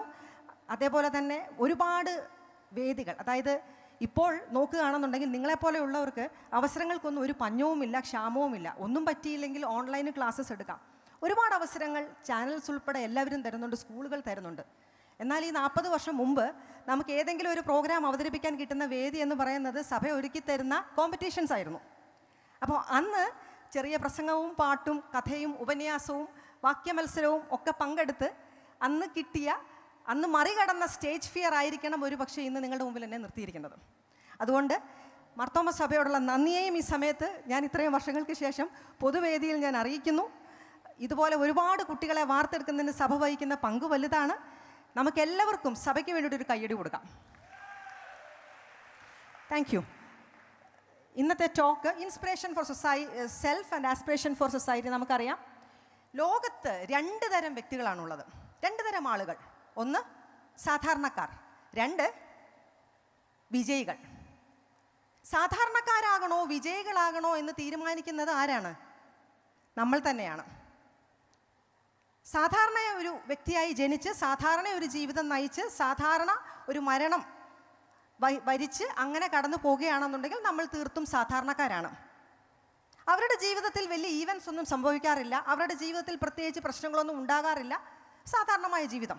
എന്നാൽ വിജയികളുടെ ജീവിതമോ നമ്മൾ നോക്കുകയാണെന്നുണ്ടെങ്കിൽ, കെയർഫുള്ളായിട്ട് നോക്കുകയാണെങ്കിൽ അവരുടെ ജീവിതത്തിൽ ഒരുപാട് പ്രതിസന്ധികളുണ്ട്, ഒരുപാട് പ്രശ്നങ്ങളുണ്ട്, ഒരുപാട് തോൽവികൾ നേരിട്ടതാണ്, കഷ്ടപ്പാടിലൂടെയും സ്ട്രഗിളിലൂടെയും കണ്ണുനീരിലൂടെയും കടന്നുപോയതാണ്. പക്ഷേ അവരാണ് വിജയികൾ. അപ്പോൾ ഇന്ന് നമ്മൾ ചിന്തിക്കുന്നത്, നമ്മൾ സെൽഫായിട്ട് ആസ്പയർ ചെയ്യുമ്പോൾ നമ്മുടെ ഇന്ന് വന്നിരിക്കുന്ന എല്ലാ യുവതലമുറയുടെയും ആഗ്രഹം എന്താണ്? നമുക്ക് സക്സസ്ഫുൾ ആവണം. നമ്മളോട് തന്നെ ആസ്പിറേഷൻ നൽകുന്നവരായിരിക്കണം അനുദിനം. നമ്മൾ സൊസൈറ്റിക്ക് ആസ്പിറേഷൻ നൽകുന്നവരായിരിക്കണം അനുദിനം. ഇതാണ് നമ്മളുടെ എല്ലാവരുടെയും ആഗ്രഹം. അപ്പോൾ ആ ആഗ്രഹത്തിന് എന്തൊക്കെ വേണമെന്ന് ബ്രീഫായിട്ട് പറയുന്നതായിരിക്കട്ടെ ഇന്നത്തെ അടുത്ത ഒരു 30 മിനിറ്റിൽ ഞാൻ പറയാൻ പോകുന്നത്. നമ്മൾ സ്വന്തമായിട്ട് നമ്മളെ ഇൻസ്പയർ ചെയ്യണമെങ്കിൽ ആദ്യം നമുക്ക് വേണ്ടത് എന്താണ്? ചേഞ്ചാണ്. മാറാൻ നമ്മൾക്ക് തയ്യാറാകണം, മാറാനുള്ളൊരു മാനസികാവസ്ഥ നമുക്കുണ്ടാകണം. എങ്കിൽ മാത്രമേ നമുക്ക് ചെയ്യാനായിട്ട് പറ്റത്തുള്ളൂ. അപ്പോൾ ചേഞ്ച് വേണമെങ്കിൽ നമ്മുടെ ചിന്തകൾ ആ രീതിയിൽ വാർത്തെടുക്കണം. ചിന്തകൾക്ക് ശേഷം എന്താണ് വേണ്ടത്? ചിന്തകൾ മാത്രം മതിയോ? ചിന്തകൾക്ക് ശേഷം എന്താണ് വേണ്ടത്? പ്രവൃത്തി വേണം. അപ്പോൾ ഈ ചിന്തയ്ക്കും പ്രവൃത്തിക്കും ഇടയിൽ ഒരു വീക്കസ്റ്റ് ലിങ്ക് എന്ന് പറയുന്നത്, എന്തെങ്കിലും ഒരു ചിന്ത വന്നു അത് പ്രവർത്തിക്കാനായിട്ട് ഏറ്റവും വീക്കായിട്ടുള്ള ലിങ്ക് എന്ന് പറയുന്നത് എന്താണ്? നമ്മുടെ ചിന്തയ്ക്കും നമ്മുടെ പ്രവൃത്തിക്കും ഇടയിൽ നിൽക്കുന്ന, നമ്മളെ പിന്നോട്ട് വലിക്കുന്ന ഏറ്റവും വലിയ തടസ്സം അല്ലെങ്കിൽ ഏറ്റവും വലിയ ലിങ്ക്, അല്ലെങ്കിൽ ഇങ്ങനെ അക്ഷരിക അർത്ഥത്തിൽ പറഞ്ഞാൽ വീക്കസ്റ്റ് ആയിട്ടുള്ള ലിങ്ക്, ഒരു ബലമില്ലാത്ത ലിങ്ക് എന്താണ്? പറയാമോ ആർക്കെങ്കിലും? കഴിഞ്ഞ ക്ലാസ് ഫസ്റ്റ് ഹാഫ് ശ്രദ്ധിച്ച് കേട്ടെങ്കിൽ നിങ്ങൾക്ക് അറിയാൻ പറ്റും. അതിൻ്റെ ഉത്തരം അതിലുണ്ടായിരുന്നു. എന്താണ് അതിൻ്റെ തടസ്സം? നമ്മൾ തന്നെയാണ്. നമ്മുടെ സെൽഫ് തന്നെയാണ് നമ്മുടെ ചിന്തയിൽ നിന്നും നമ്മുടെ തോട്ടിലേക്ക് സക്സസ്ഫുൾ ആക്കി നടത്തുന്നതിൻ്റെ തടസ്സം. ഇനി ഇതൊന്ന് കണ്ടു നോക്കും. നമ്മൾ പല ബൗണ്ടറീസ് ഫേസ് ചെയ്യും ജീവിതത്തിൽ. ആദ്യത്തെ ബൗണ്ടറി ഞാൻ പറഞ്ഞു തന്നു, നമ്മൾ തന്നെ നമുക്ക് ഇട്ടുകൊടുക്കുന്ന ബൗണ്ടറിയാണ്. നമ്മൾ തന്നെ നമുക്ക് ഇട്ടുകൊടുക്കുന്ന വേലിക്കെട്ടാണ്. കുതിച്ചു പൊങ്കാനായിട്ട് അല്ലെങ്കിൽ കുതിപ്പ് തടയിടുന്ന നമ്മുടെ തന്നെ ചില തെറ്റായ പതിവുകൾ, നമ്മുടെ തന്നെ ചില തെറ്റായ ചിന്തകൾ, തീരുമാനങ്ങളൊക്കെയാണ് ആദ്യത്തെ ബൗണ്ടറി. ഇനി ഇതൊന്ന് കണ്ടു നോക്കൂ. അതെ, ഇന്നലെ ഇങ്ങോട്ട് വന്നതല്ലേ ഉള്ളൂ. ഞങ്ങളൊക്കെ കൊല്ലം കുറെ ആയി, ഒരുപാട് കണ്ടതാ കോടതി വരാൻ നിങ്ങൾ. എടപ്പാ പള്ളിക്കകത്ത് വർഷങ്ങളായും തൂക്കിടക്കുന്ന വവ്വാലല്ലോ സാറേ. ഇന്നലെ വന്ന അച്ഛനല്ലേ കുർബാനല്ലോ.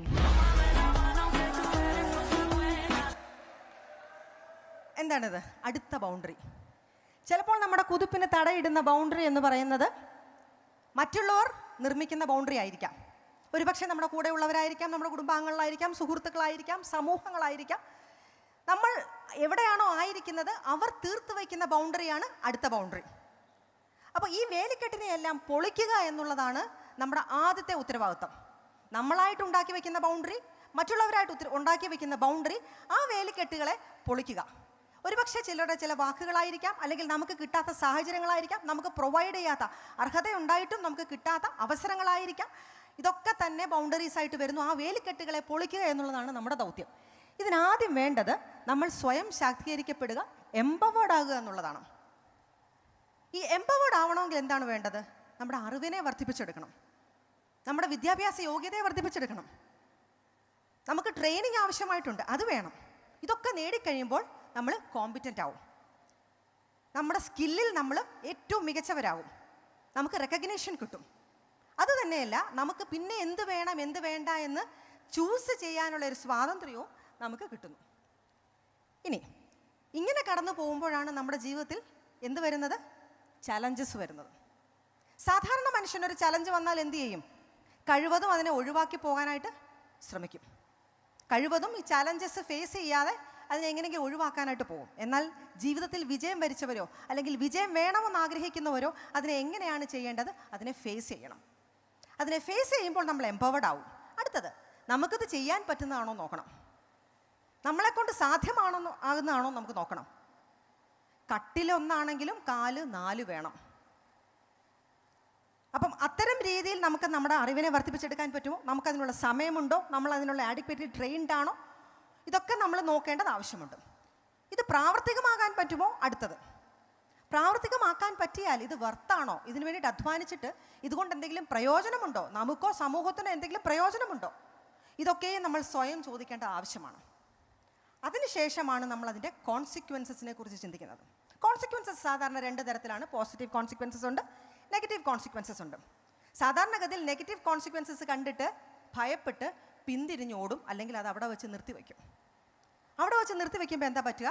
നമുക്ക് കുതിക്കാനായിട്ട് നമ്മൾ തന്നെ സൃഷ്ടിച്ച് വെച്ച ഒരു തടസ്സമായിട്ടത് മാറുന്നു. അടുത്ത, സെൽഫ് ഇൻസ്പയർഡ് ആണെന്നുണ്ടെങ്കിൽ മറ്റ് ചില കാര്യങ്ങളൂടെ ഉണ്ട്. വേഗത്തിൽ പറയാം. അത് നമ്മൾ തന്നെ സൃഷ്ടിക്കുന്ന ചില തടസ്സങ്ങളുണ്ട്.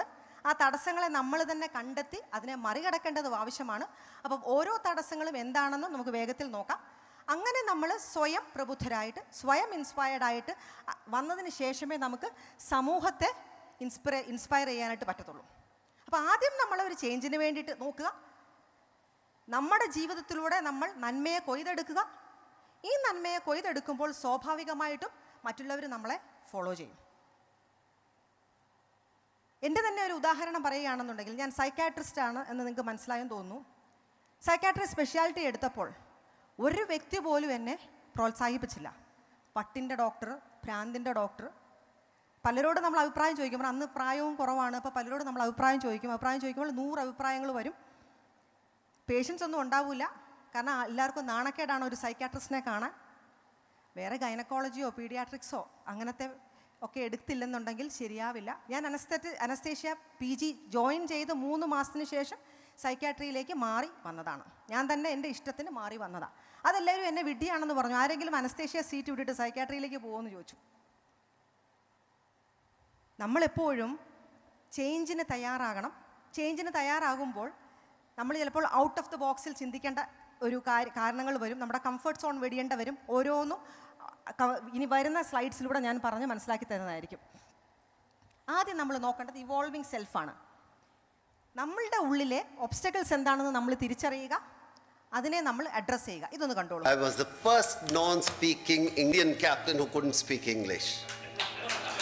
And selector was worried, how can we make Kapil Dev captain?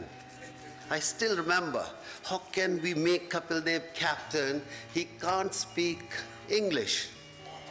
In my mind, I said that, bring a person from Oxford or Cambridge, he will speak, I'll play.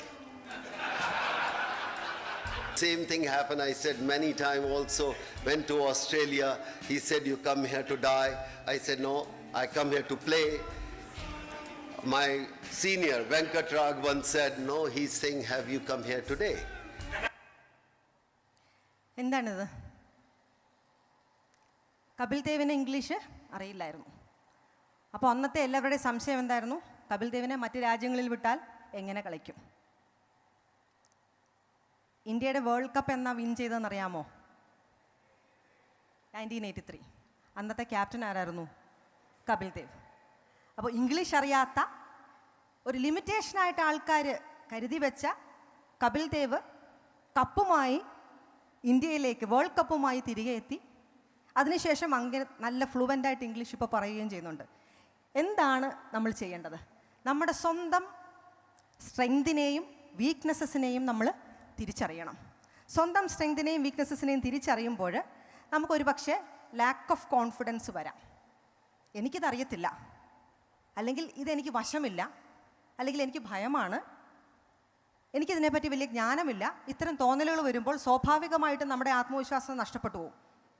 അപ്പോൾ ഇത്തരം ആത്മവിശ്വാസങ്ങൾ നഷ്ടപ്പെട്ടു പോകുമ്പോൾ നമ്മൾ എന്താ ചെയ്യേണ്ടതെന്ന് വെച്ചാൽ നമ്മുടെ സ്ട്രെങ്തിനെ നമ്മൾ നോക്കണം. അതുപോലെ തന്നെ നമ്മുടെ ചെറിയ ചെറിയ സക്സസ്സിനെ നമ്മൾ സെലിബ്രേറ്റ് ചെയ്യാനായിട്ട് പഠിക്കണം. അതിനുശേഷം ചെറുതായിട്ട് നമ്മൾ മുന്നോട്ട് വരുന്നതായിട്ട് നമുക്ക് തന്നെ റിയലൈസേഷൻ കിട്ടും. നമ്മുടെ സ്ട്രെങ്തിനെ നമ്മൾ ഫോക്കസ് ചെയ്യുക, അതിനോടൊപ്പം തന്നെ നമ്മുടെ വീക്ക്നെസ്സിനെ കവർ ചെയ്യാനായിട്ട് നമ്മൾ പഠിക്കുക. നമുക്ക് എന്തൊക്കെയാണ് അറിയാവുന്നത്, നമുക്ക് എന്തൊക്കെയാണ് സ്മാർട്ട്, നമ്മൾ ഏതൊക്കെ സാഹചര്യത്തിലാണ് അല്ലെങ്കിൽ ഏതൊക്കെ മേഖലയിലാണ് നമ്മുടെ കഴിവ്, അത് നമ്മൾ മുഴപ്പിച്ച് കാണിക്കണം. നമ്മുടെ വീക്ക്നെസ്സിനെ കവറപ്പ് ചെയ്യാനും നമ്മൾ പഠിച്ചെടുക്കണം. അതാണ് നമ്മൾ വേണ്ടത്. അങ്ങനെ ചെയ്ത് കഴിയുമ്പോൾ തീർച്ചയായിട്ടും നമുക്ക് നമ്മുടെ ഇവോൾവിങ് സെൽഫ്, അതായത് ഇവോൾവിങ് സെൽഫ് എന്ന് പറയുന്ന ഒറ്റ ഒരു രാത്രി കൊണ്ട് അല്ലെങ്കിൽ ഒരു സുപ്രഭാതത്തിൽ വരുന്ന ഒരു മറിമായമല്ല. അത് ക്രമേണ വർഷങ്ങളുടെ പരിശ്രമം കൊണ്ട്, നിതാന്ത പരിശ്രമം കൊണ്ട് നമ്മൾ നേടിയെടുക്കുന്ന ഒന്നാണ്. അപ്പോൾ ആ ഇവല്യൂഷനിൽ നമ്മളെ സഹായിക്കാൻ പോകുന്നത് നമ്മുടെ സ്ട്രെങ്തിനെ നമ്മൾ വീണ്ടും ബലപ്പെടുത്തിയെടുക്കുക, നമ്മുടെ പോസിറ്റീവ് ആസ്പെക്ട്സിനെ നമ്മൾ വീണ്ടും ബലപ്പെടുത്തിയെടുക്കുക, നമ്മുടെ നെഗറ്റീവ് ആസ്പെക്ട്സിനെ, നമ്മുടെ ബലഹീനതകളെ നമ്മൾ കവറപ്പ് ചെയ്യുക, അല്ലെങ്കിൽ അതിനെ മറികടക്കാനായിട്ട് നമ്മൾ സ്വയം പര്യാപ്തരാകുക, അതിന് വേണ്ടുന്ന ടെക്നിക്സ് നമ്മൾ ആവിഷ്കരിച്ചെടുക്കുക എന്നുള്ളതാണ് അഭികാമ്യം. ഇനി അടുത്തത് കോൺഗ്രുവൻറ്റ് സെൽഫാണ്. കോൺഗ്രുവൻറ്റ് സെൽഫ് എന്ന് പറയുമ്പോൾ ഞാൻ ഈ പറഞ്ഞതുപോലെ തന്നെ അതിൻ്റെ ഒരു കണ്ടിന്യൂവേഷനാണ്. പക്ഷെ അവിടെ നമ്മളോട് തന്നെ നീതി പുലർത്തുന്നത് ആയിരിക്കണം. കഠിനാധ്വാനം ആവശ്യമാണ്. അതുപോലെ തന്നെ ആത്മവിശ്വാസം വർദ്ധിപ്പിച്ചെടുക്കേണ്ടത് ആവശ്യമാണ്. മൂല്യത്തെ മുറുകെ പിടിക്കേണ്ടത് ആവശ്യമാണ്. ഇത് മൂന്നും ചെയ്ത് കഴിഞ്ഞാലേ നമുക്ക് ദൈനംദിനമായിട്ട് നമ്മുടെ സ്ട്രെങ്തിനെ വളർത്തിയെടുത്ത് നമ്മുടെ ബലഹീനതകളെ എത്രയും കുറയ്ക്കാമോ അത്രയും മിനിമൈസ് ചെയ്ത് കൊണ്ടുപോകാനായിട്ട് നമ്മളെ സഹായിക്കുന്ന ഘടകം ഈ മൂന്നാണ്. അടുത്തത് ധൈര്യമാണ് നമുക്ക് വേണ്ടത്. ഒരു കറേജസ് സെൽഫാണ് നമുക്ക് വേണ്ടത്. ഇതൊക്കെയുണ്ട്. നമ്മുടെ പ്ലാൻസ് എല്ലാം, പദ്ധതിയെല്ലാം ഒരുക്കി അതിന് വേണ്ടിയിട്ട് നമ്മൾ ശ്രമിക്കുന്നു. നമ്മുടെ പോസിറ്റീവ് ആസ്പെക്ട്സിനെ നമ്മൾ ഐഡൻറ്റിഫൈ ചെയ്തു, നമ്മുടെ നെഗറ്റീവ് ആസ്പെക്ട്സിനെ നമ്മൾ ഐഡൻറ്റിഫൈ ചെയ്തു, അതെങ്ങനെ കൈകാര്യം ചെയ്യണമെന്ന് നമ്മൾ പഠിച്ചെടുത്തു. അടുത്തത് നമ്മൾ ധൈര്യപൂർവ്വം മുന്നോട്ട് പോകുക എന്നുള്ളതാണ്. അതിനാദ്യം വേണ്ടത് ഒരു റിയലൈസേഷനാണ്. നമ്മളെ തന്നെ ഒന്ന് അളക്കുക. അത് വളരെയധികം ഇമ്പോർട്ടൻ്റ് ആണ്. നമ്മളെ തന്നെ ചെക്ക് ചെയ്യുക, നമ്മുടെ സാഹചര്യങ്ങളെ ചെക്ക് ചെയ്യുക. അതുപോലെ തന്നെ നമ്മൾ ചരിത്രത്തിലൂടെയും പഠിക്കുക. പല കാര്യങ്ങളും പല രീതിയിൽ ഒരു പക്ഷേ ചരിത്രം ആവർത്തിച്ച് വരാനുള്ള ഒരു സാധ്യതയുണ്ട്. അതുകൊണ്ട് ചരിത്രത്തിൽ നിന്നും പഠിക്കുക. നമ്മുടെ അറിവില്ലായ്മ തടസ്സമാണെന്ന് ഗ്രഹിച്ച് ആ അറിവില്ലായ്മയെ മറികടക്കാനായിട്ട് നമ്മൾ പഠിക്കുക.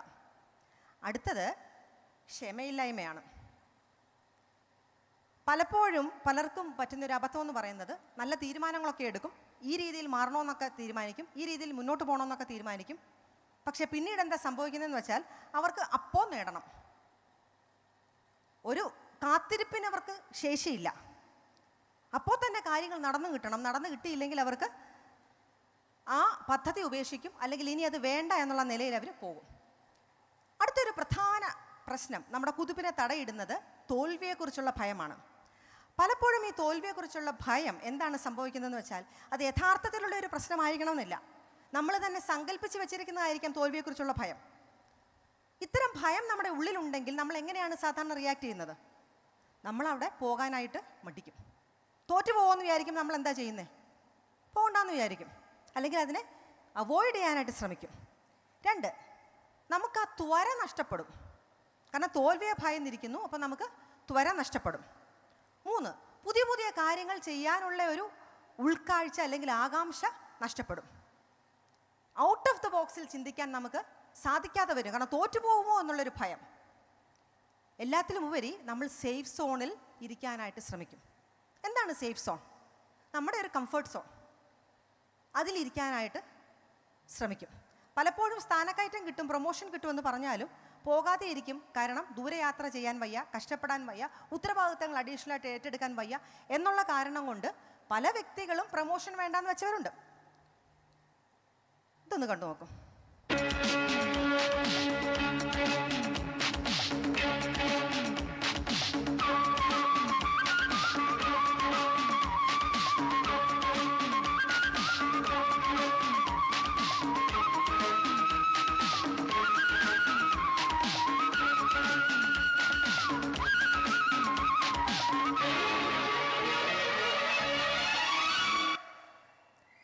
അതെന്താണ്? കൂട്ടത്തിൽ പാട്ടും വെള്ളത്തിൽ പൂട്ടും. ചിലർക്ക് അങ്ങനെയാണ്, ഒറ്റയ്ക്കൊന്നും ചെയ്യാൻ കഴിയുകയില്ല. ഒരു 10 ആൾ ഒരുമിച്ചുണ്ടെങ്കിൽ എന്തെങ്കിലും ചെയ്തെന്ന് വരുത്തി തീർക്കും. ഇതും നമ്മുടെ കുതിപ്പിന് തടയിടുന്ന ഒരു കൺസെപ്റ്റാണ്, ഒരു ആറ്റിറ്റ്യൂഡാണ്. അപ്പോൾ ഈ ആറ്റിറ്റ്യൂഡ് ഉണ്ടെങ്കിൽ നമ്മളത് മാറ്റാനായിട്ട് തയ്യാറാകണം. അടുത്തത് സർവേലൻസ് വേണം. നമുക്ക് നിരീക്ഷിക്കണം. നമ്മുടെ ഓരോ കാര്യങ്ങളും സൂക്ഷ്മമായി നിരീക്ഷിക്കണം. നമ്മൾ എത്രമാത്രം വ്യത്യാസം വന്നു, എത്രമാത്രം നമ്മൾ മുന്നേറി. നിസ്സാരം ഒരു എക്സസൈസ് ചെയ്താൽ പോലും എത്ര ചുവട് നടന്നു, എത്ര കാലറീസ് ബേൺ ചെയ്തു, ഇത് നമ്മൾ സൂക്ഷ്മതയോടെ മോണിറ്റർ ചെയ്യണം. നമ്മുടെ ഓരോ പ്രവൃത്തിയും, നമ്മുടെ ഓരോ എഫേർട്ടും നമ്മൾ മോണിറ്റർ ചെയ്യേണ്ടത് വളരെ ആവശ്യമാണ്. നമ്മളെ തന്നെ സർവൈലൻസ് നടത്തേണ്ടതും ആവശ്യമാണ്. ഇനി അടുത്തത്, ചിലപ്പോൾ നമ്മുടെ കുതിപ്പിന് തടയിടുന്ന ചില പ്രശ്നങ്ങളാണ്. വേറെ ലെവലാടാ നീ. അനാവശ്യമായി എന്നെ പ്രോത്സാഹിപ്പിച്ച് പല തവണ കുഴി ചാടിച്ചിട്ടുള്ളവനാണ് നീ. നിനക്ക് ആത്മവിശ്വാസം തരുന്നത് എന്റെ തെറ്റല്ലേ? എടാ, കഴിവില്ലാത്തവനോട് കഴിവില്ല എന്ന് തുറന്നു പറഞ്ഞവനാണ് യഥാർത്ഥ സുഹൃത്ത്. അല്ലാണ്ട് ഈ ആത്മവിശ്വാസം ഉണ്ടാക്കണവൻ എന്താണത്? അതായത് പലപ്പോഴും പല രീതിയിൽ നമുക്ക് സ്വാധീനങ്ങൾ വരും. പേരൻസ് ആയിരിക്കാം പലപ്പോഴും നിങ്ങൾ ഇന്നതാകണം ഇന്നതാകണ്ട എന്ന് തീരുമാനിക്കുന്നത്. ഒരു പക്ഷേ നിങ്ങൾക്കതിന് ആപ്റ്റിറ്റ്യൂഡ് ഉണ്ടാവില്ല, നിങ്ങൾക്കതിന് ടാലൻ്റ് ഉണ്ടാവില്ല, നിങ്ങൾക്കതിന് അഭിരുചി ഉണ്ടാവില്ല. അങ്ങനെ വന്നു കഴിയുമ്പോൾ എക്സ്റ്റേണലി നമ്മളെ സ്വാധീനിക്കുന്ന ചില പ്രശ്നങ്ങളുണ്ടാവും. അപ്പം മറ്റുള്ളവരുടെ തീരുമാനം അനുസരിച്ചിട്ടല്ല നമ്മുടെ തീരുമാനം വയ്ക്കേണ്ടത്, മറ്റുള്ളവരുടെ ഇൻഫ്ലുവൻസ് അനുസരിച്ചിട്ടല്ല, അവരുടെ ആഗ്രഹം അനുസരിച്ചിട്ടല്ല. കാരണം ജീവിതം നിങ്ങളുടെയാണ്, അതുകൊണ്ട് ആഗ്രഹം നിങ്ങളുടേതാണ് വരേണ്ടത്. ആ രീതിയിൽ വന്നെങ്കിൽ മാത്രമേ നിങ്ങൾക്ക് മുന്നോട്ട് കുതിക്കാനായിട്ട് പറ്റത്തുള്ളൂ. മറ്റൊരു രീതിയിൽ നമ്മുടെ ലൈഫിൽ ഒരു തടസ്സമായി ഒബ്സ്റ്റക്കിളായിട്ട് വരുന്നത് എക്സ്റ്റേണൽ ഫാക്ടേഴ്സിൻ്റെ നെഗറ്റീവ് ഇൻഫ്ലുവൻസ് ആണ്. എക്സ്റ്റേണൽ കമ്പൽഷൻ എന്നും കൂടെ നമുക്കതിനെ പറയാം. നമ്മുടെ സ്വന്തം തീരുമാനമെടുക്കാനുള്ള പ്രാപ്തി നമ്മൾ നേടിയെടുക്കണം. അതല്ലാതെ കമ്പൽഷനിലൂടെ അച്ഛൻ പറഞ്ഞിട്ടോ അമ്മ പറഞ്ഞിട്ടോ അല്ലെങ്കിൽ ടീച്ചേഴ്സ് പറഞ്ഞിട്ടോ അല്ലെങ്കിൽ സമൂഹത്തിന് ഇതാണ് ആവശ്യമെന്ന് അറിഞ്ഞിട്ടോ ഒന്നുമല്ല. നമുക്ക് എന്താണോ ഇഷ്ടം, നമുക്ക് എന്താണോ താല്പര്യം, അതിൽ മുറുകെ പിടിച്ച് മുന്നോട്ട് ചുവട് വെക്കാനായിട്ട് നമ്മൾ തയ്യാറാകണം. ഇനി ലാക്ക് ഓഫ് ക്ലാരിറ്റി, കാര്യങ്ങളെക്കുറിച്ച് വ്യക്തമായിട്ടുള്ള ഒരു ധാരണ ഇല്ലെന്നുണ്ടെങ്കിൽ, ഒരു ക്ലിയർ ആയിട്ടുള്ള ഒരു അറിവില്ലെന്നുണ്ടെങ്കിൽ പലപ്പോഴും അത് നമ്മുടെ കുതിപ്പിനെ തടയിടാനായിട്ട് സാധ്യതയുണ്ട്. നമ്മുടെ ലക്ഷ്യം എന്താണെന്നുള്ള തിരിച്ചറിവ് നമുക്ക് വേണം. ലക്ഷ്യം നമ്മൾ ക്ലിയർ ആയിട്ട് ഡിഫൈൻ ചെയ്യേണ്ടതും ആവശ്യമാണ്.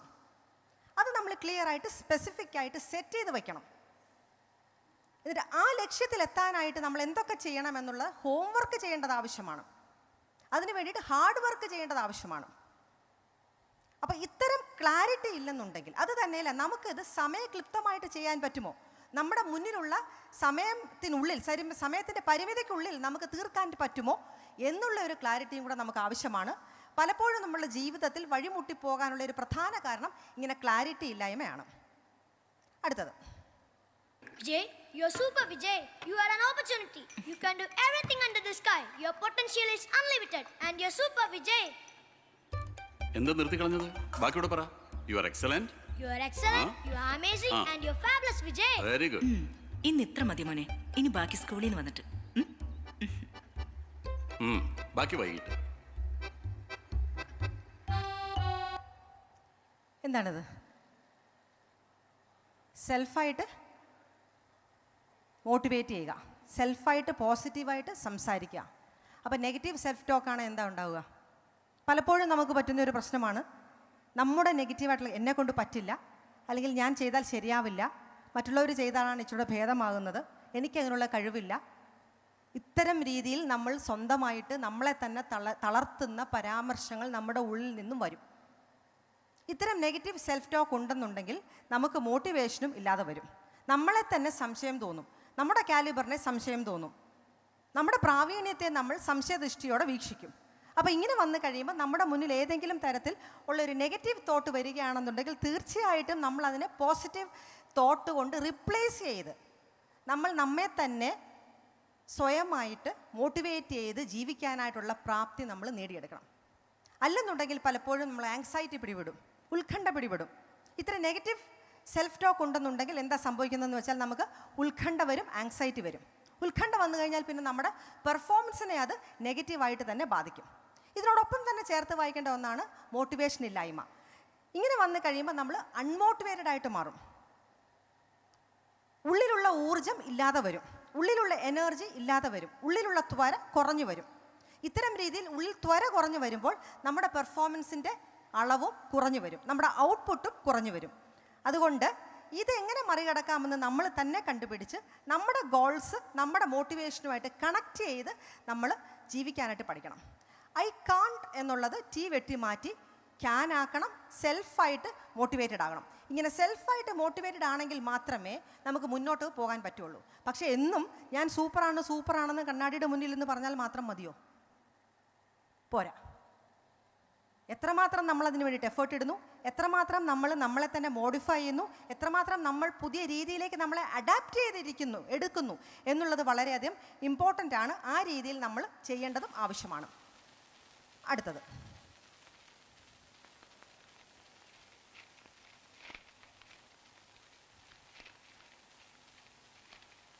എടാ പെരുങ്കള്ള, 10,000 രൂപ കട്ടത് നിന്റെ അച്ഛനാടാ. അമ്മയുടെ കള്ളയൊപ്പിട്ട് 60 സെന്റ് സ്ഥലം തട്ടിയെടുത്തത് നീയാണടാ. എന്റെ മുഖത്ത് നോക്കി നീ ഇത് പറഞ്ഞിരുന്നെങ്കിൽ അന്ന് നിന്റെ അവസാനമായിരുന്നേനെ. ധൈര്യമുണ്ടെങ്കിൽ നീ കടലോട്ട് വാടാ. വരുന്നടോ.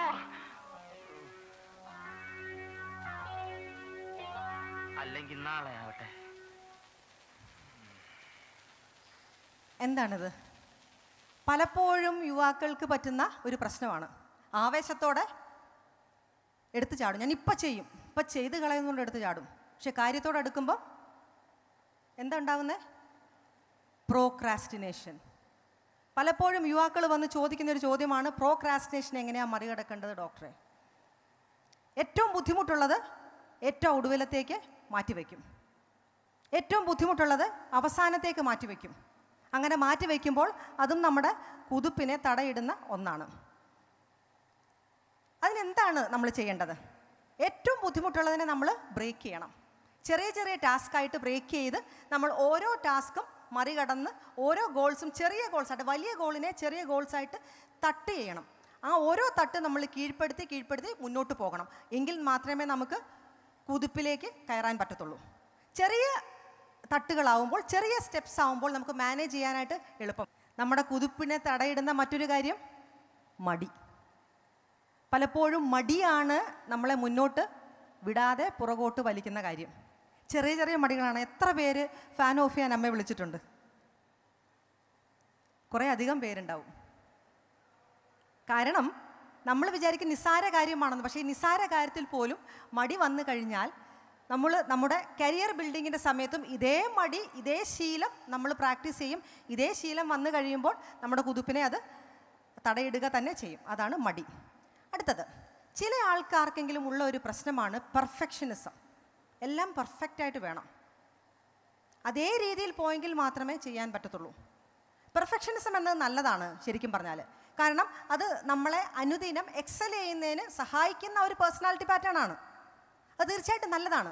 പക്ഷെ അതൊരു ട്രേറ്റ്സിൽ നിൽക്കണം. അത് പക്ഷേ അമിതമായിട്ട് ക്രോസ് ചെയ്താൽ അതൊരു തടവറയായിട്ട് മാറും, അതൊരു തടങ്കലായിട്ട് മാറും. അതും നമ്മുടെ കുതിപ്പിനെ തടയിടുന്ന ഒന്നാണ്. അതുകൊണ്ട് പെർഫെക്ഷൻ ഉണ്ടെന്നുണ്ടെങ്കിൽ നമ്മൾ നമ്മുടെ കാഴ്ചപ്പാടിനെ ശകലം മാറ്റിയെടുക്കണം. എല്ലാം ഫ്ലോലെസ് ആയിട്ട് പോകുന്നത് അല്ല ജീവിതം എന്നുള്ളൊരു തിരിച്ചറിവ് നമുക്ക് വേണം. അത് തന്നെയല്ല എല്ലാം പെർഫെക്റ്റാണ്, സ്മൂത്താണ് എങ്കിലേ നമുക്ക് സ്റ്റഡി ആയിട്ട് അഡ്വാൻസ് ചെയ്യാൻ പറ്റുള്ളൂ എന്നുള്ളതല്ല. നമ്മൾ ഓരോ ചെവിട് വയ്ക്കുമ്പോഴും എത്രമാത്രം ഗ്രോ ചെയ്യുന്നു, എത്രമാത്രം വളരുന്നു എന്നുള്ളതാണ് മുഖ്യമെന്നുള്ളത് നമ്മൾ മനസ്സിലാക്കണം. അടുത്ത കുതിപ്പിനെ തടയിടുന്നതാണ് ഡിസ്ട്രാക്ഷൻ. നിങ്ങളുടെ പ്രായത്തിലുള്ളവർക്ക് സാധാരണ എന്തൊക്കെ ഡിസ്ട്രാക്ഷൻസ് ആണ് വരുന്നത്? ഏറ്റവും അധികം ഡിസ്ട്രാക്റ്റഡ് ആകുന്നത് എന്താണ്? ഇവിടെ ഇരുന്നപ്പോൾ ഏറ്റവും അധികം ഡിസ്ട്രാക്റ്റഡ് ആയത് എന്ത് വന്നപ്പോഴാണ്? എന്ത് വന്നപ്പോഴാണ് ഡിസ്ട്രാക്ഷൻ വന്നത്? ആരോ ഫോണെന്ന് പറഞ്ഞു, social media, emails, drugs, behavioural addiction. എന്തെങ്കിലും ഒരു നോട്ടിഫിക്കേഷൻ വരുമ്പോൾ നമ്മൾ ഡിസ്ട്രാക്റ്റഡ് ആകും. എന്തെങ്കിലും മെസ്സേജസ് വരുമ്പോൾ നമ്മൾ ഡിസ്ട്രാക്റ്റഡ് ആകും. ഇതെല്ലാം തന്നെ യുവതലമുറയെ പുറകോട്ട് വലിക്കുന്ന കാര്യങ്ങളാണ്.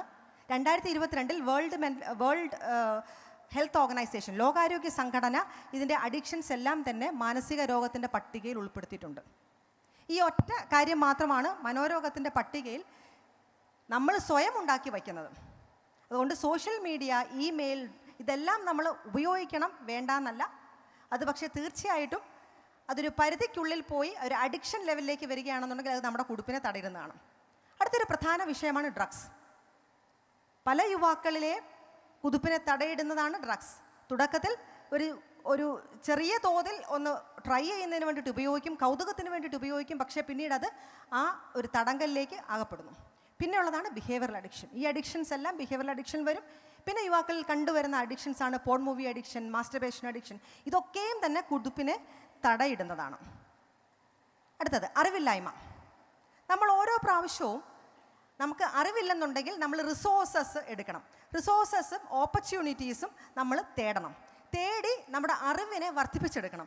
എങ്കിൽ മാത്രമേ നമുക്ക് കുതിക്കാനായിട്ട് പറ്റത്തുള്ളൂ. അതുകൊണ്ട് ലാക്ക് ഓഫ് നോളജും നമ്മുടെ കുതിപ്പിനെ തടയിടുന്ന ഒന്നാണ്. അടുത്തത് ലാക്ക് ഓഫ് റിസോഴ്സസ്. ചിലപ്പോൾ നമുക്ക് സമയമായിരിക്കും ഇല്ലാത്തത്, ചിലപ്പോൾ സാമ്പത്തിക സ്രോതസ്സായിരിക്കും ഇല്ലാത്തത്, ചിലപ്പോൾ നമുക്ക് മറ്റ് വഴികൾ തേടേണ്ടതായിട്ട് വരും. അപ്പോൾ ഇത്തരം ലാക്ക് ഓഫ് റിസോഴ്സസ് ഉണ്ടെങ്കിൽ അതും നമ്മുടെ കുതിപ്പിനെ തടയിടുന്നതാണ്. അതിന് നമ്മൾ പ്ലാൻ ബി അല്ലെങ്കിൽ സെക്കൻഡ് ഓപ്ഷൻ നമ്മൾ കണ്ടുപിടിച്ച് നമ്മൾ മറ്റ് ഓൾട്ടർനേറ്റ് പാത്വേസ് ചെയ്യേണ്ടതും ആവശ്യമാണ്. ഇനി നമ്മൾ മറന്നു പോകാത്ത ചില കാര്യങ്ങളുണ്ട്. ഒന്ന്, തോൽവി ഓക്കെയാണ്. It's okay to fail. മുറിവേൽക്കുന്നതും ഓക്കെയാണ്. It's okay to get injured. പക്ഷേ നമ്മൾ ഗുഡായിട്ട് മാത്രം ഇരിക്കുകയാണെങ്കിൽ അത് ഓക്കെ അല്ല. ഞാനൊരു നല്ല മനുഷ്യനാണ്, ഞാനൊരു നല്ല കുട്ടിയാണ്, ആ നല്ല കുട്ടിയാണെന്ന് പറഞ്ഞതുകൊണ്ട് ഒരു പ്രയോജനവുമില്ല, പ്രത്യേകിച്ച് സമൂഹത്തിന്. അതിനപ്പുറത്തേക്ക് നമ്മൾ ചെയ്യാനായിട്ട് നമ്മൾ പ്രാപ്തി നേടിയെടുക്കണം. എങ്കിൽ മാത്രമേ സമൂഹത്തിന് പ്രയോജനമുള്ളവരായിട്ട് നമുക്ക് തീരാനായിട്ട് പറ്റത്തുള്ളൂ. മറ്റുള്ളവർക്ക് ഫലം ഉണ്ടാകുന്ന രീതിയിൽ നമ്മൾ സ്വയം ഫലം പുറപ്പെടുവിക്കണം. എങ്കിൽ മാത്രമേ നമുക്ക് സമൂഹത്തെയും ഇൻസ്പയർ ചെയ്യാനായിട്ട് പറ്റത്തുള്ളൂ. നമ്മൾ ജനിച്ചിരിക്കുന്നത് തന്നെ ഉയരങ്ങളെ കീഴ്പ്പെടുത്താനാണ് എന്നുള്ളൊരു തിരിച്ചറിവ് നമുക്ക് വേണം. നമ്മുടെ ഓരോ പ്രവൃത്തിയും ഉയരങ്ങളെ കീഴ്പ്പെടുത്താൻ ഉതകത്തക്ക രീതിയിലായിരിക്കണം എന്നുള്ളൊരു ചിന്ത നമുക്ക് വേണം.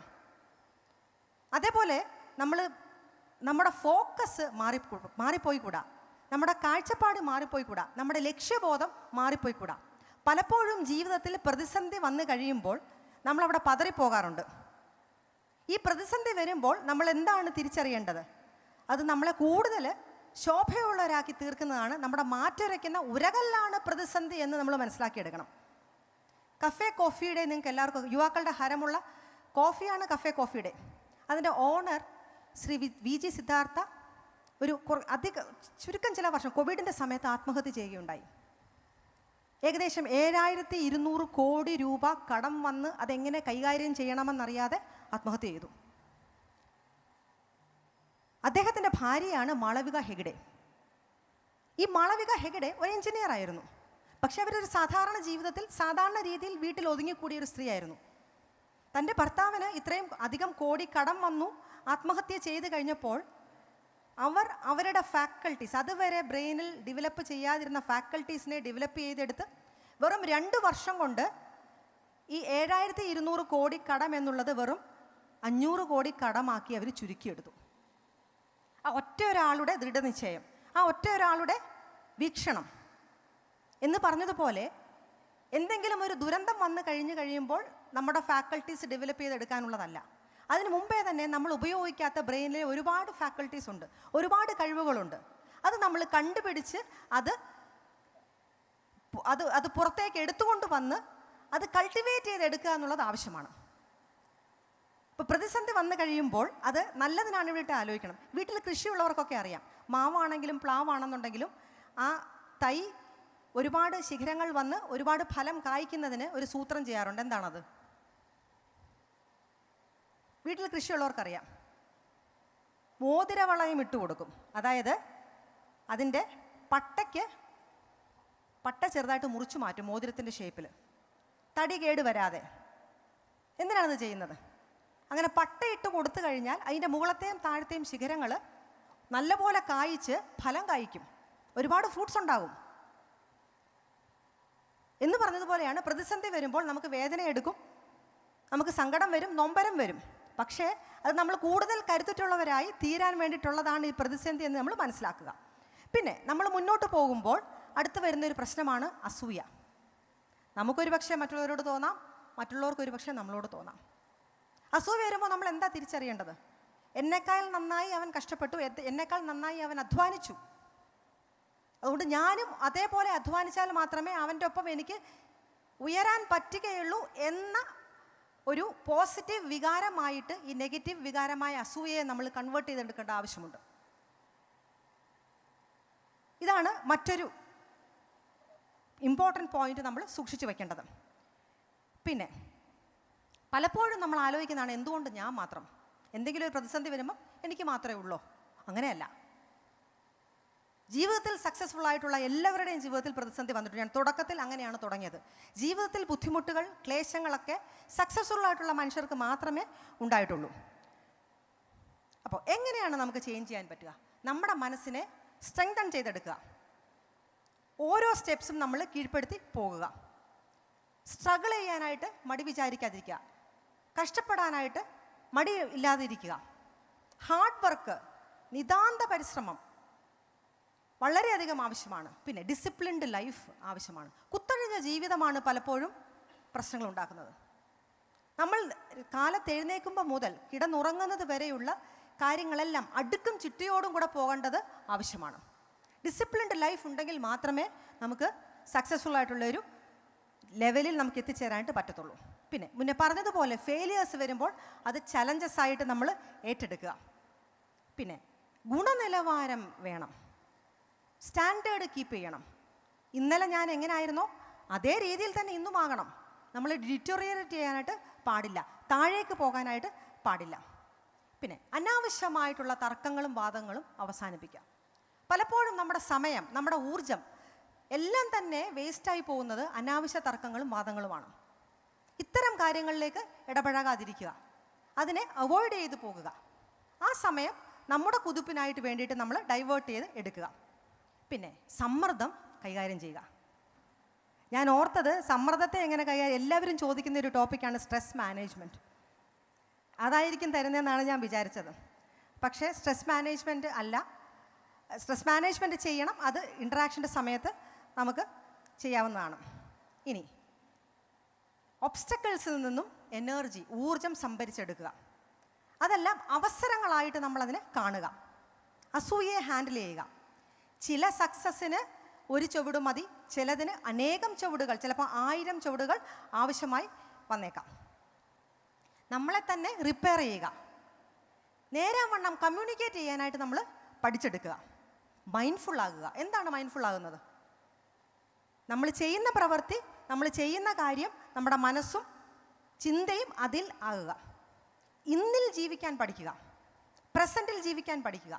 പാസ്റ്റിൽ വന്ന അബദ്ധങ്ങൾ, പാസ്റ്റിൽ വന്ന നഷ്ടങ്ങൾ അതിൽ ഖേദിച്ച് ഭാവിയിൽ വരാൻ പോകുന്ന കാര്യങ്ങളെക്കുറിച്ച് ഉത്കണ്ഠാകുലരായി ഇന്നത്തെ സന്തോഷത്തെ തച്ചുടച്ച് കളയാതെ മൈൻഡ്ഫുള്ളായിട്ട് ജീവിക്കുക. നല്ല കണക്ഷൻസ് നേടുക. സഹായങ്ങൾ ചോദിക്കാം, പക്ഷേ അത് കിട്ടിക്കഴിയുമ്പോൾ വീണ്ടും ആ കണക്ഷൻ നിലനിർത്താനുള്ള ഒരു മര്യാദ നമ്മൾ കാണിക്കുക. ഇൻ്റർ ഡിപ്പെൻഡൻറ്റ് കൾച്ചർ, നമ്മൾ വിചാരിക്കും നമുക്ക് സ്വയമായിട്ടെല്ലാം ചെയ്യാമെന്ന്. ഒരിക്കലും അങ്ങനെയല്ല. നമ്മൾ ഇൻ്റർ ഡിപ്പെൻഡൻറ്റ് കൾച്ചർ, മറ്റുള്ളവരെ ആശ്രയിച്ച് നമ്മളെ കൊണ്ട് പറ്റാത്തത് മറ്റുള്ളവരെ കൊണ്ട് ചെയ്യിപ്പിച്ചെടുക്കാനുള്ള ഒരു കൾച്ചറും ഉണ്ടാക്കി എടുക്കുക. അടുത്തത്, ഒരു പടി പിന്നോട്ട് വയ്ക്കുക. പുലി എങ്ങനെയാണ് ചെയ്യുന്നത്? കുതിക്കുന്നതിന് മുമ്പേ ഒരു പടി പിന്നോട്ട് വയ്ക്കും. പുലി പതുങ്ങുന്നത് കുതിക്കാനാണ് എന്നുള്ളൊരു ഫേമസ് ഡയലോഗില്ലേ എന്ന് പറഞ്ഞതുപോലെയാണ്, തോൽവി വരുമ്പോൾ ഒരു പടി പുറകോട്ട് വയ്ക്കുക. എന്നിട്ട് നമ്മൾ നമ്മളെ തന്നെ അനലൈസ് ചെയ്യുക. എന്ത് പറ്റിയതാണ്, എവിടെയാണ് നമുക്ക് പാളിച്ച വന്നത്, എവിടെയാണ് നമ്മൾ സ്വയം കറക്റ്റ് ചെയ്യേണ്ടത്, അങ്ങനെ നമ്മൾ കൈകാര്യം ചെയ്ത് പോകുക. നമ്മുടെ വികാരങ്ങളെ കൺട്രോൾ ചെയ്യാനായിട്ട് പഠിക്കുക. വിഷമവും സങ്കടവും കോപവും ഒക്കെ വരും, മാനുഷികമാണ്. അതിനെ കൈകാര്യം ചെയ്ത് തന്നെ കൺട്രോൾ ചെയ്ത് മുന്നോട്ട് പോകാനായിട്ട് പഠിക്കുക.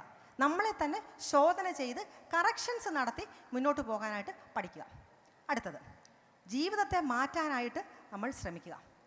വാല്യൂസിനെ മുറുകെ പിടിക്കുക. അതേപോലെ തന്നെ മറ്റുള്ളവരെ ഇൻസ്പയർ ചെയ്യുക. അഡ്വേഴ്സ് സിറ്റുവേഷൻസ് വരുമ്പോൾ അത് നമ്മളെ സഹായിക്കും. തീർച്ചയായിട്ടും നമ്മുടെ വാല്യൂസിനെ മുറുകെ പിടിച്ചാൽ നമ്മുടെ നോളജ്, മറ്റുള്ളവരുടെ എക്സ്പീരിയൻസ്, നമ്മുടെ എക്സ്പീരിയൻസ്, മറ്റുള്ളവർ പകർന്നു തന്നത്, ഇതെല്ലാം തന്നെ ഒരുമിച്ച് സമയക്ലിപ്തതയോടെ ചെയ്യുകയാണെന്നുണ്ടെങ്കിൽ നമ്മുടെ ലൈഫിനെ ചേഞ്ച് ചെയ്യാനായിട്ട് നമുക്ക് പറ്റും. ഒരു പ്രധാന കാര്യം നമ്മൾ ചിന്തിക്കേണ്ടത്, ഇതെല്ലാം ഒറ്റ ദിവസം അല്ല ചെയ്യേണ്ടത്, കണ്ടിന്യൂസ് ആയിരിക്കണം. നമ്മൾ എത്ര കാലം അധ്വാനിക്കുന്നുവോ അത്രയും കാലം നമുക്കതിന് റിസൾട്ട് ഉണ്ടാവും. It has to be continuous. ഇനി ഇത് ആരുടെ അതാണെന്ന് പറയാമോ? Don't take rest after your first victory because if you fall in second more lips are waiting to say that your first victory was just luck. നമ്മുടെ ആദ്യത്തെ വിജയത്തിന് ശേഷം rest എടുക്കാതിരിക്കുക. കാരണം രണ്ടാമത്തെ സമയത്ത് നമ്മൾ വീണുപോയാൽ ഒരുപാട് ചുണ്ടുകൾ കാത്തിരിക്കുന്നുണ്ടാകും. ആദ്യത്തേത് നമ്മുടെ വെറും ലക്കായിരുന്നു, അല്ലാതെ നമ്മുടെ ഹാർഡ്ഷിപ്പ് കൊണ്ട് നേടിയെടുത്തതല്ല, കഴിവ് കൊണ്ട് നേടിയെടുത്തതല്ല എന്ന് പറയാൻ. ഇത് ആരുടെയാണെന്ന് പറയാമോ? APJ അബ്ദുൽ കലാം. അദ്ദേഹത്തിൻ്റെ ഒരു ഫേമസ് കോട്ടാണ്. അവസാനിപ്പിക്കുന്നതിന് മുമ്പ്, സക്സസ് എന്ന് പറയുന്നത് കോയിൻസിഡൻസ് അല്ല, അത് യാദൃശികമായിട്ട് സംഭവിക്കുന്നതല്ല. കൺസിസ്റ്റൻ്റ് ആയിട്ട് കണ്ടിന്യൂസ് ആയിട്ടുള്ള ഹാർഡ് വർക്ക്, അതേപോലെ തന്നെ സാക്രിഫൈസ്, അതേപോലെ തന്നെ കണ്ണുനീര്, പ്രാർത്ഥന, ഇതിൻ്റെ എല്ലാം ഫലമാണ് സക്സസ്. അതിൻ്റെ ഒപ്പം നമ്മൾ ചെയ്യുന്ന പ്രവൃത്തിയോട് സ്നേഹവും അതേപോലെ തന്നെ ഡെഡിക്കേഷനും ഉണ്ടാകണം.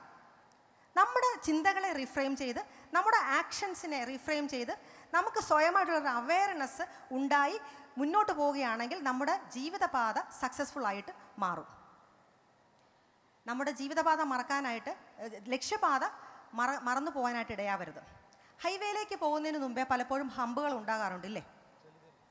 ഈ ഹമ്പുകൾ വരുമ്പോൾ നമുക്ക് കഷ്ടപ്പാടാണ്. ഈ ഹമ്പുകൾ വരുമ്പോൾ നമ്മുടെ ലക്ഷ്യം മറന്നു പോകാൻ പാടില്ല. അത് വിശാലമായ ഹൈവേയിലേക്ക് എത്തപ്പെടുന്നതിന് തൊട്ടു മുമ്പുള്ള ഇടുങ്ങിയ വഴി അല്ലെങ്കിൽ ഇടുങ്ങിയ സ്റ്റോപ്പ് മാത്രമാണ്. ഈ കഷ്ടപ്പാടും അല്ലെങ്കിൽ ഈ പ്രതിസന്ധികളും എല്ലാം താൽക്കാലികമാണ്.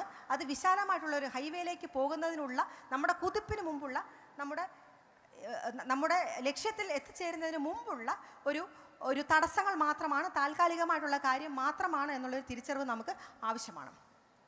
ഓരോ പ്രതിസന്ധിയും ഓരോ കഥയാണ് ശരിക്കും നമുക്കുള്ളത്. ജീവിതത്തിൽ പ്രതിസന്ധി ഇല്ലെങ്കിൽ ജീവിതത്തിൽ കഥയില്ല. അപ്പോൾ ജീവിതത്തിൽ പ്രതിസന്ധി വരുമ്പോൾ കഥയുള്ളവരായിട്ട് നമ്മൾ തീരുകയാണ് എന്നുള്ള കാര്യം നമ്മൾ മനസ്സിലാക്കണം. ഓരോ കഥയും ഉള്ളവരായി, നിറമുള്ള കഥയുള്ളവരായി നമുക്ക് മാറാം. നന്ദി, നമസ്കാരം. Thank you.